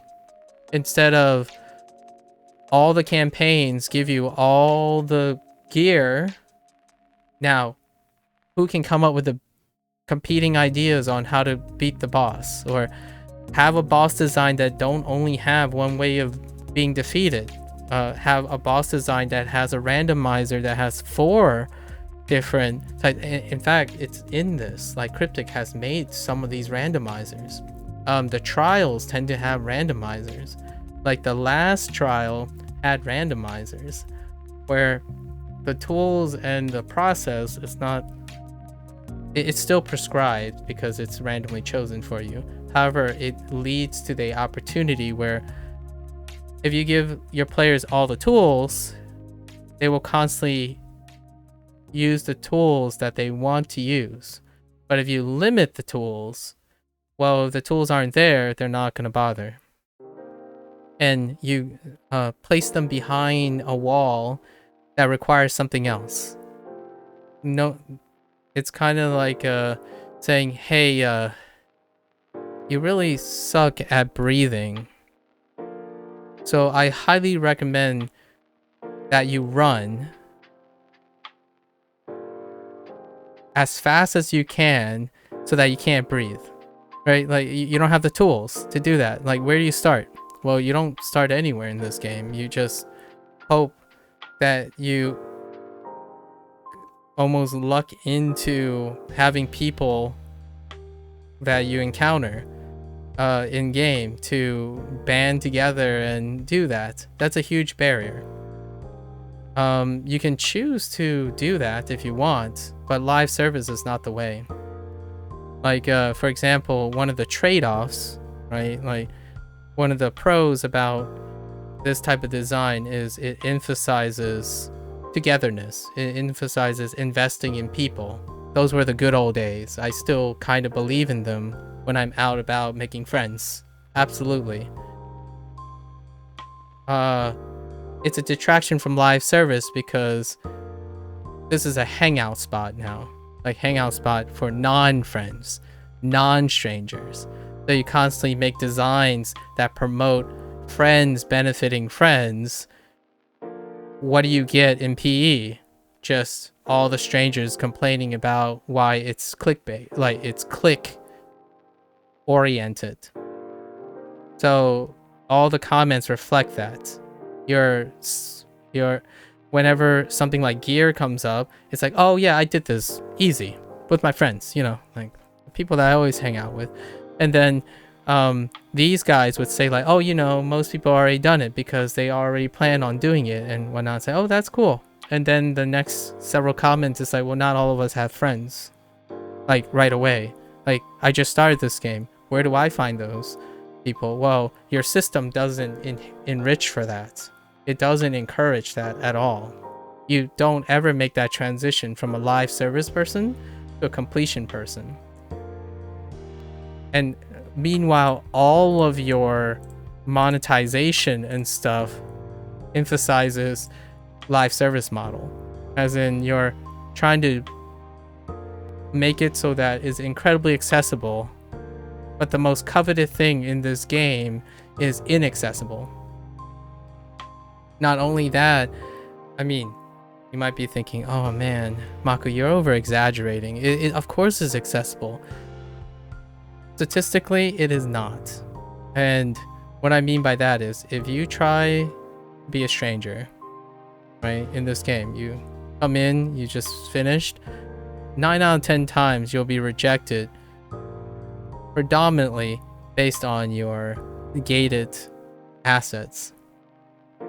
And there's not enough patience for that, and I think it's reasonably so, because the game doesn't reward patience either. It reflects the culture of those people. Like, I don't blame those people, nor do I say they're not justified to feel that way. Your model emphasizes that already, so they are less likely to help people. What they gain is they have camaraderie, loyalty, togetherness. What does loyalty, camaraderie, togetherness do? It excludes any new people. Like, yeah, we're like this, we're really tight, so you have no room for new people. So you have your alliances, your guilds. These are the old hats that are carried over from old school stuff. In fact, other games, other live service games started as live service, and they still introduce alliance and guilds, but they mean so much less than just being in the game and showing off. Like, what I mean by showing off is not in the way that cliques do. It's like, oh, you won't get it. Like, my group, we own this. It's like, your group, if I go into that group, it's gonna be all your fault. You guys are just gonna carry me down. Like, why did we fail? I thought you were awesome. It's like, no. See, I never fail in my group. That's the type of, that's anti-live service. So take it or leave it. It's counterintuitive. Like, it's clashing.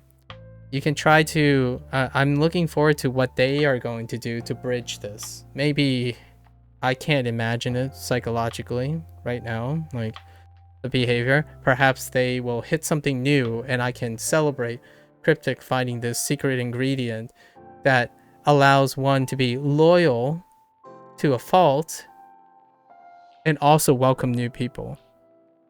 When you are loyal, you don't welcome new people easily. So the old community is loyal. They form cliques. They love hanging out with their friends. They have no room. They generally normalize not having room for new people, because it's already hard enough to form cliques with like 5 friends. It takes a lot of effort. It's very admirable. It's super endearing. It's not good to strangers. Like, try breaking into anyone's inner circle. It's not easy. You can try really, really hard, and some people do really, really succeed in a system that gives you all the tools to do so. Neverwinter, in my opinion, right now, has a developmental identity crisis. Not bad or good, it's just a obstacle that they have to figure out how to balance.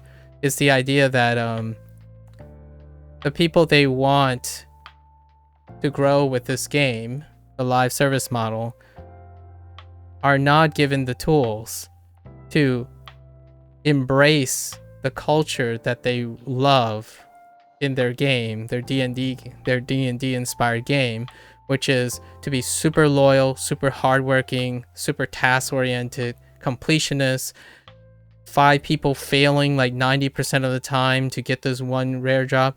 To bridge that, you have to get into that circle. You have to get into that mindset. And your entire game design is removing the tools to do that. It's really hard to get in there. So when you design a game, you have to give as many tools as possible for them to get in there in the first place. You know, you have to give them the ability to do so. Instead, you strip them of it. You dangle it in front of them. It's kind of like that thing all the way up in the air. It's like, well, I want to fly too. How do you, you know, all the people that can fly, they have airplanes. Oh, you want to fly? Sorry. You gotta get your plane tickets. You know, you gotta get in there somehow. So if you work really, really hard to get that plane ticket, you'll love it. Well, I mean, 90% of those people is like, nah, you can enjoy your planes. I'm going elsewhere. Some people say like, I'm halfway to the plane ticket. Like, nah, that's not. I feel like I just wasted half my life waiting for that plane ticket. Let's go somewhere else. You don't have a community.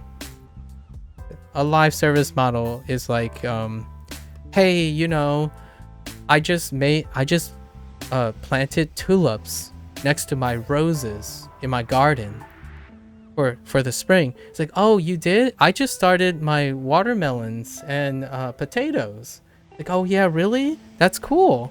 And then, you know, when the harvest is done, it's like, hey, you want some of my watermelon and potatoes that I've been working hard on? Sweet. You want like tulips for decor or something? That's live service. Like, that's living. Your neighbors do something different than you, but they're effectively achieving the same objective. Like, their commonality is to make their lawn look very great, but in a different way.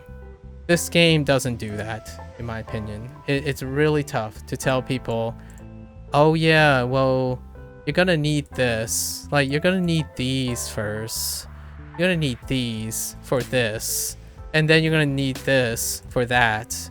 And in this very specific order. Oh yeah, and also, I gotta warn you, 99.9% of the representation of this game is that you have to do a certain thing a certain way, and also you need certain gear and certain things because you can't succeed without them. Oh no, I don't care how good you are or how dedicated you are and how long you've been playing this game. You just need these things to prove yourself that it is.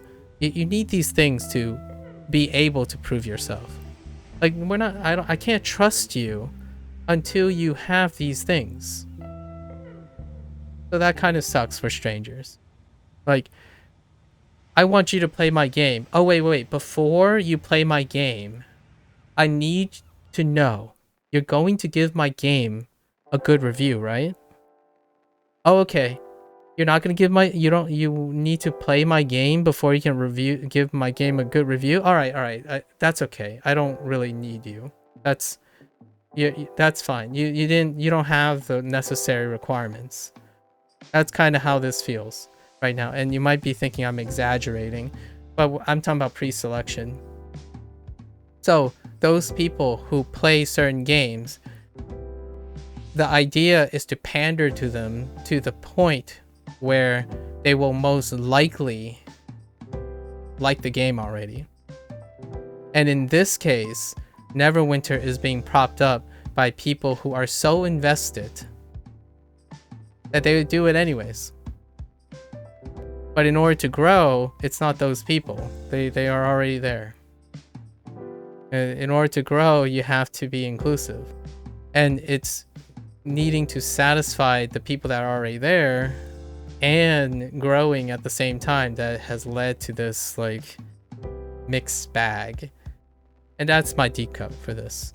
I still think generally speaking they did above average for both. The modifiers are great.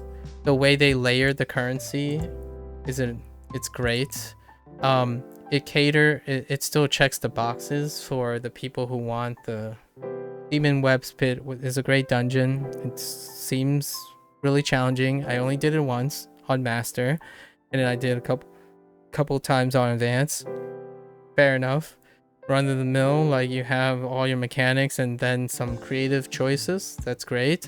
These things are gated. I won't be doing them enough to do so. Maybe I will do them way down the line when scaling becomes irrelevant, so I can see what the tools are like. Unless these tools get migrated to a different set that's like second-class citizen set, right? The live service set is what I'm gonna call it, instead of the completion set, right? So those things I think is approved across the board. It has quality of life that allows live service people, new live service people, to be engaged for a little bit longer. And then the end game, they get their rewards and then they make out. So their pattern of behavior stays the same. It's consistent, which is sufficient, I suppose.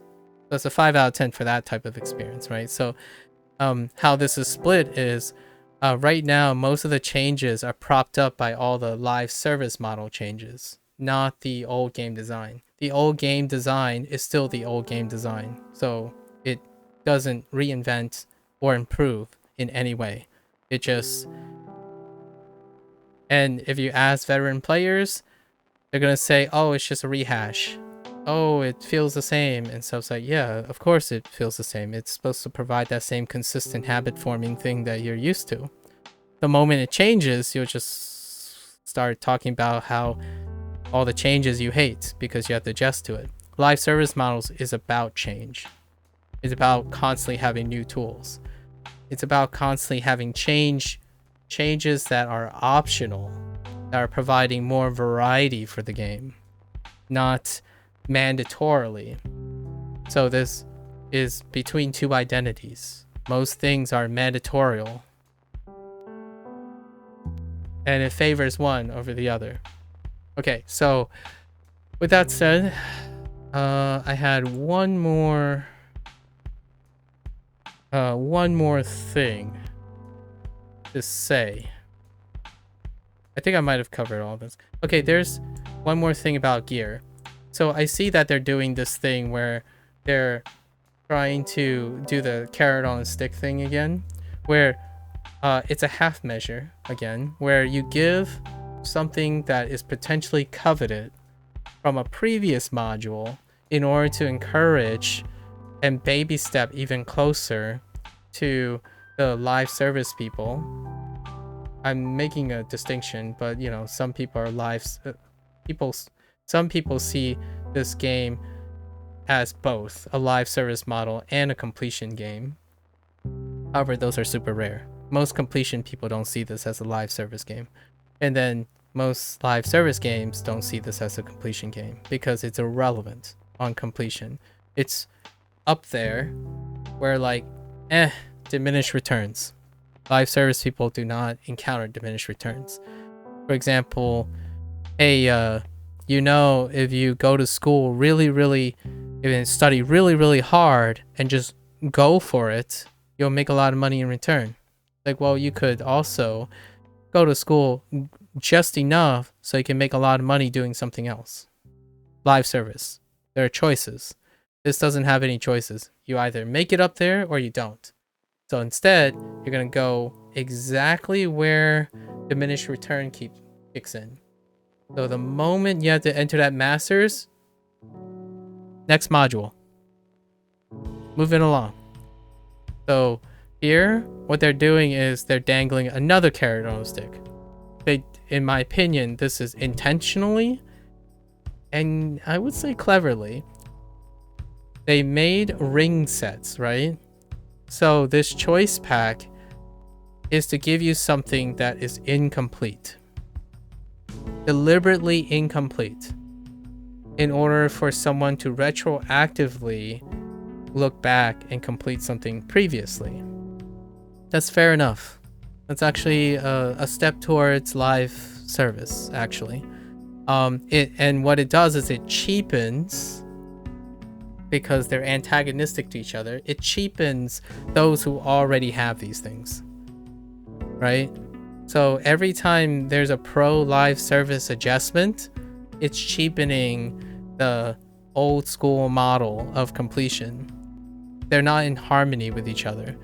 I ultimately think just ripping the band-aid, in my opinion, this is like a hot take or wishful thinking, all the tools and the gears will just be campaign oriented. Everything's on the field right there. And what is given to the loyalists, the people who have friends who achieve, is bragging rights in the form of statistics, like historical statistics. Like, I'm gonna bring up my character history. You know, I'm a streamer or something, a content creator that's been here for 10 years. Look at my history. 30 master runs under 10 minutes. Right here. Here's my list. The last 10 runs. Here are my statistics. Right? That is insurmountable. That is validation that no amount of gear is gonna supersede, because that gear has to rotate. It has the developers have to power creep. They have to constantly up the ante with their gear, or just remove it completely. It will liberate your creative freedom substantially without having to bottleneck with this. And I play, or now I only play one other MMO, but 2 or 3 MMOs, they've de factoly removed the tools and just heuristically power creep the tools. They power creep the tools and they keep expanding mechanics. So all the tools are constantly power creeping up while the mechanics keep laterally expanding. And to the point where players no longer look forward to the gear in the content. They look forward to the challenge and how, in what way they're going to complete the challenge, which are the dungeons and the trials and all the other forms of activities they have. It's no longer here's the dialogue in Neverwinter that has been conditioned psychologically. It's not worth running this dungeon because the rewards suck.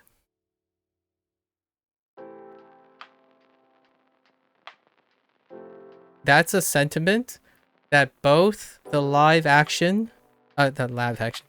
service people and the loyalist community agree on.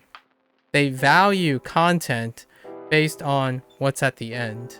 And what's at the end gets power creeped all the time and rotated out.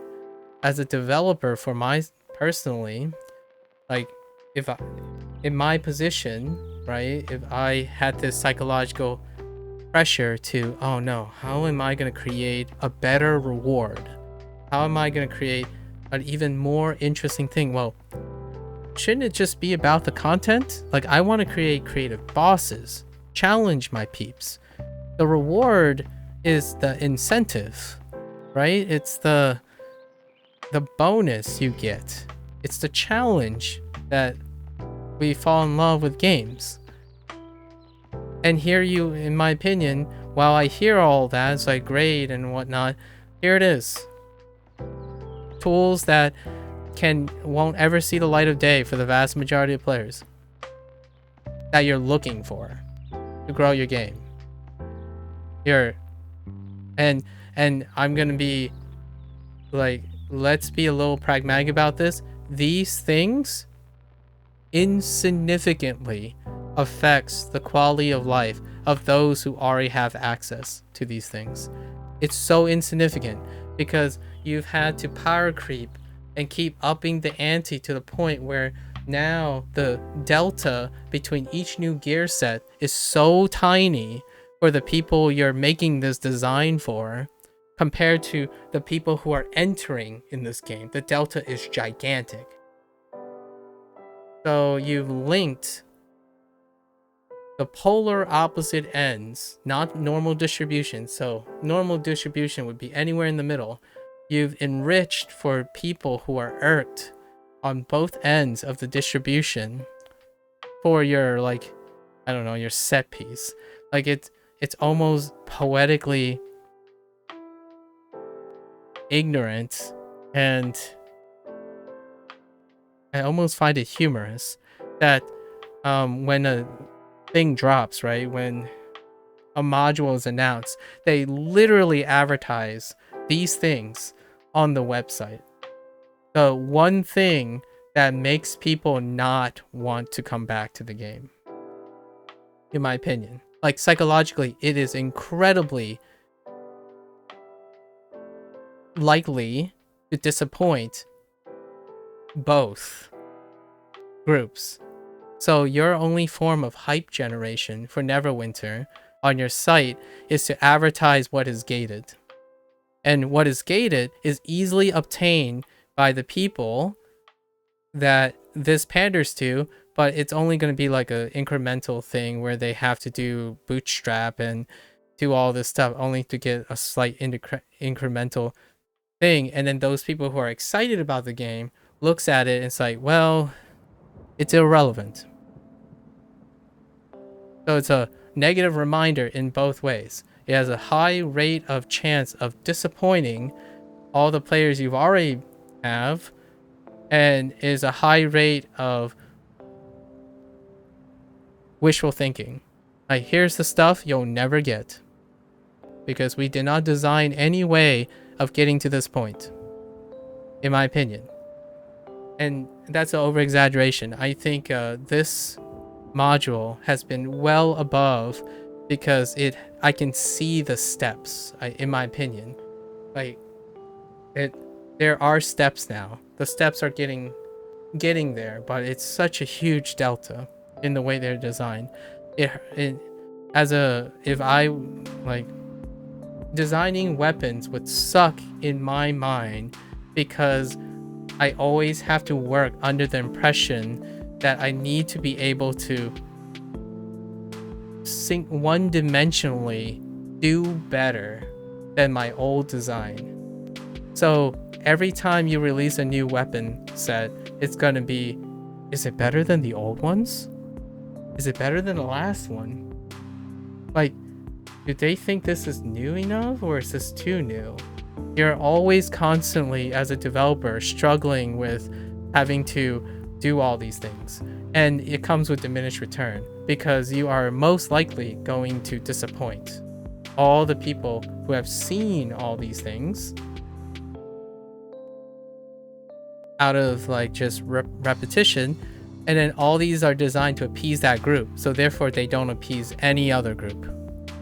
So to me, every module becomes below a 5 emotionally for the bigger audience in Neverwinter. Neverwinter keeps scoring below average because it doesn't take into account their emotional investment, their psychology that they're looking for, to not be disappointed by module. That's kind of my 2 cents. I don't, to me though, it does just present a new challenge, a challenge I'm not willing to take up. So I'm not willing to do Master's Temple of the Spider and Demonweb's Pit sitting here organizing. So that's on me. I can accept that. Am I the one that's giving most of your games and modules a 5 out of 10? Well, yes and no. Not in the same way. I'm giving it a 5 a lot of times because it doesn't have steps towards innovation. Not if I enjoy it or not. Like, if I am disappointed by my character not being better, or my hard-earned gear being phased out, and I pretty much know that it's gonna have to be phased out. It's a live service game. That's my last deep cut. I think just ripping wishful thinking, but my take is psychologically enable all your players and demonstrate, like, provide and invest in systems that makes them be able to showcase their performance. Performance creates player identification. It makes them want to stick out in a video game. And when you want to stick out in a video game, it becomes, quote unquote, competitive in a emotional way. It's not competitive in a non-competitive way. And what I mean by non-competitive is, okay, a live service person talks to a veteran. Well, you have this gear set and you have people, you have legacy. How can you ever be competitive with me? You didn't start this game the same time I did. It has increasingly always been non-competitive. Neverwinter PvP, like, the mentioning, like, oh, we have friends and we PvP together. It's like, that's non-competitive environment. You are with your friends. If I'm with my friend, I don't even care if I lose all the time. I mean, that's my personal preference. Some people might say, oh, but I'm competitive with my friend. Like, it matters. We keep score. It's like, you're playing against the same opponent. It's a non-competitive environment. All the emotional baggage and like fallout and conflict of interest is reduced when you have loyalty. So this game is inherently non-competitive in any way, yet you have the biggest group, or arguably the most outspoken group, saying it is competitive. Well, they're big fishes in a small pond. And for better or for worse, it makes them feel great. And I hope they get to stay to feel great. But you have to be aware that the facts are they're not competing with anyone. But they choose to use that as a way to compare themselves with everyone else. They use it as a pre-selection. Like, oh, you're not good enough to hang with me because you didn't start 7 years ago. You're not good enough with me because you didn't complete Temple of the Spider, like Master Temple of the Spider. Oh, you don't have Masterworks. Oh, that you better start working towards that Masterworks before you can hang with me. And that sounds incredibly reductive. However, I hate to admit that's what you see all the time. Like right now, all I see is a wall of even advanced Demonweb's pit with a raptor, a requirement. And a raptor requirement for specifically for a healer and a tank. Like just for the healer and the tank. That's what you create, in my opinion. You create gated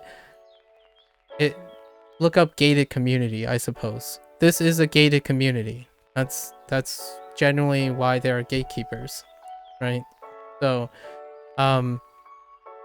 if I was part of the gated community, I would feel really comfortable too. I'd be great at home, sipping, you know, on a game that fills my every desire of challenge or chosen challenge, active challenges. And I know that I can always trust my friends to be up to the task of completing these things. Absolutely. That feels great. That's awesome. That's also gated. You don't meet new friends. And when you have to change and your friends move on from the game, well, that sucks. Because good luck making new friends. So looking for friends for life is really rewarding. I agree. Like making it is balanced by the ability to make new friends too, though. So one skill is given off for the others. If you're busy being friends with your existing friends, you aren't busy practicing making new friends. This is the relationship that Neverwinter has with the live service model. The most coveted and exciting things, I would argue, in a game is having accessibility to the game.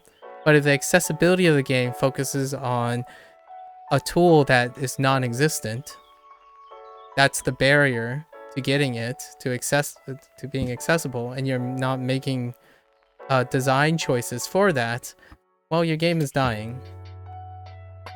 And I don't mean dying in the sense that it's going to be non-profitable or it deserves to be closed or anything. It won't grow. It's unlikely to grow in a positive way.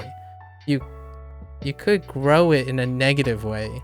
And the negative way, in my opinion, is what some Nexon titles that I've played previously have done, which is, okay, well, you know what? We want the tools to be for everyone. Okay, let's all put it in the store. All right?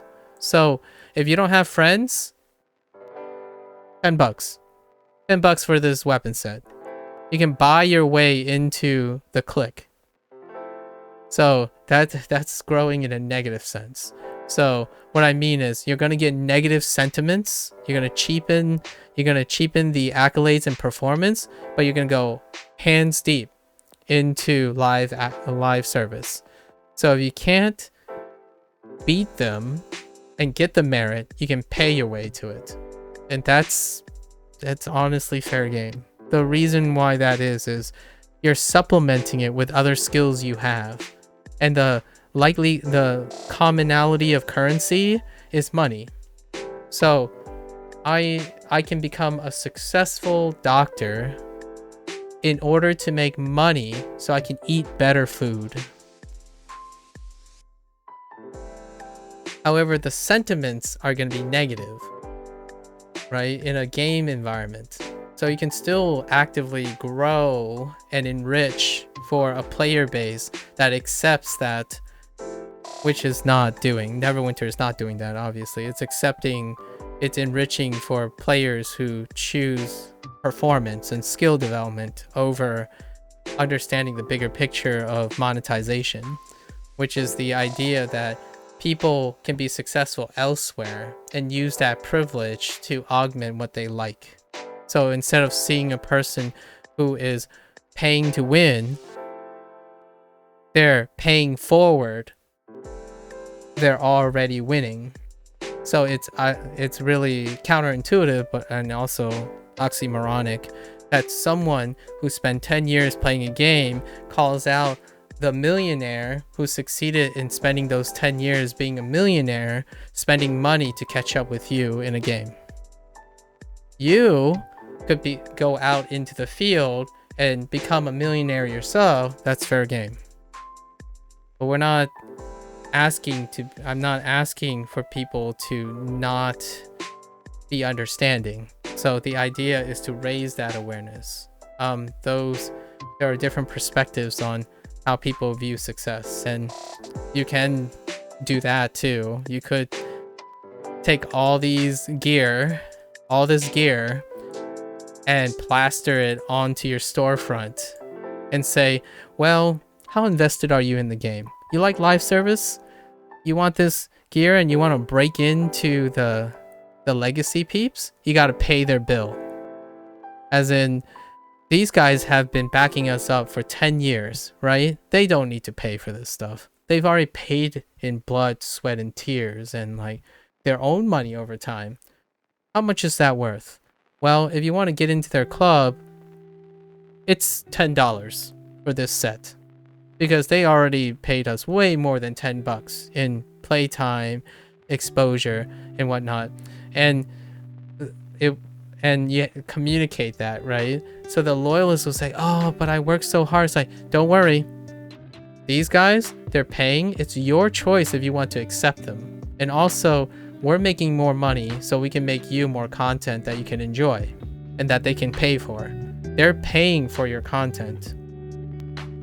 And then they're going to try their best to join you by paying to catch up. That's how much you guys are worth. They're literally trying to join you as friends by hanging with the big boys. That's another attempt, right? Otherwise, the other way to bridge this is to constantly introduce more and more live service improvements so that the gap is bridged.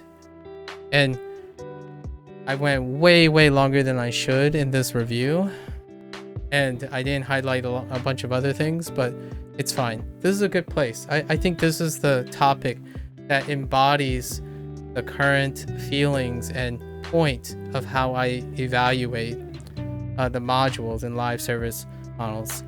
How is it going to grow the game?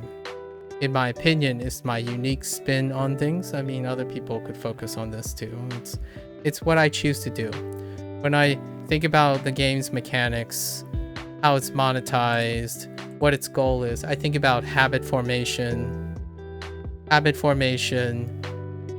what type of building philosophy developers have, and what the executives' lucrative business model is, right? In this way, I think that Demonweb Pit's module,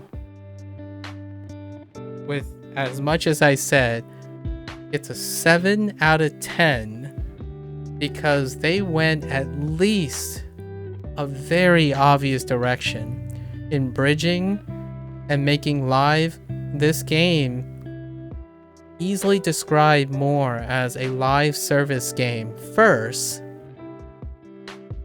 and a legacy game second. And for all the things I was highlighting, I think those are the incredible places that have open opportunity to bridge this gap even further.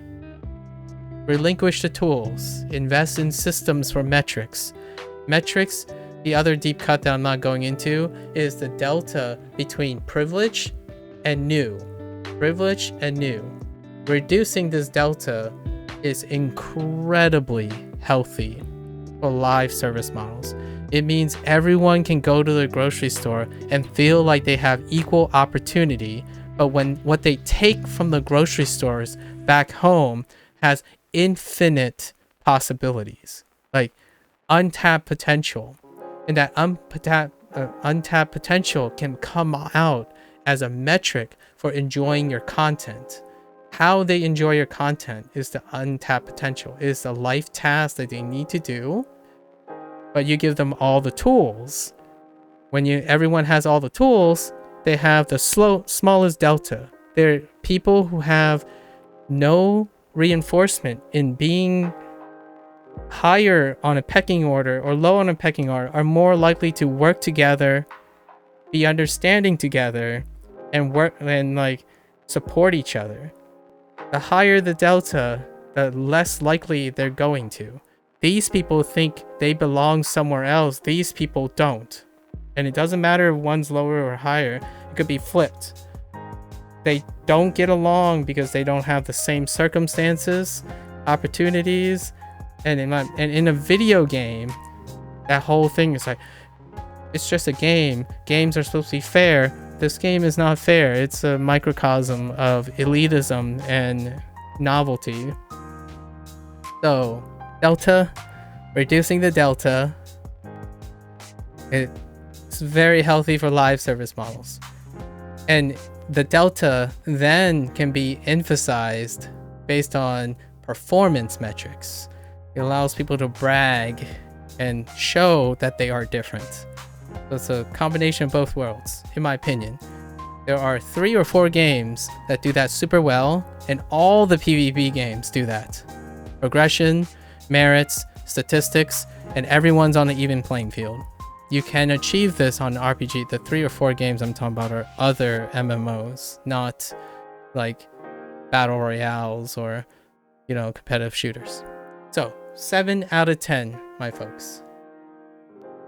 My peeps, 7 out of 10.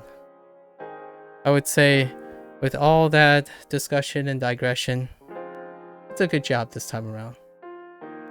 I guess I'll see everyone in November-ish. I think that's where the development cycle will introduce the next module. 7 out of 10. Good luck, Cryptic.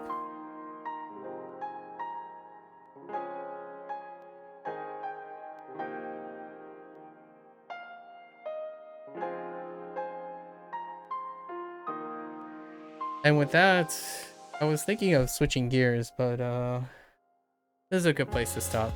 I'm exhausted. I got across most of the points I wanted to get across. This has, a letter to my future self, I suppose. I'll be looking back upon these every once in a while and think about it. Alright guys, as always, thanks for listening.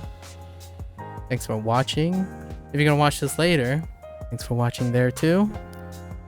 Always feel free to leave a comment, share, discuss. Until next time, stay safe, stay healthy, work on that net positive lifestyle, and I'll catch you guys on the next one. Take care. Bye now.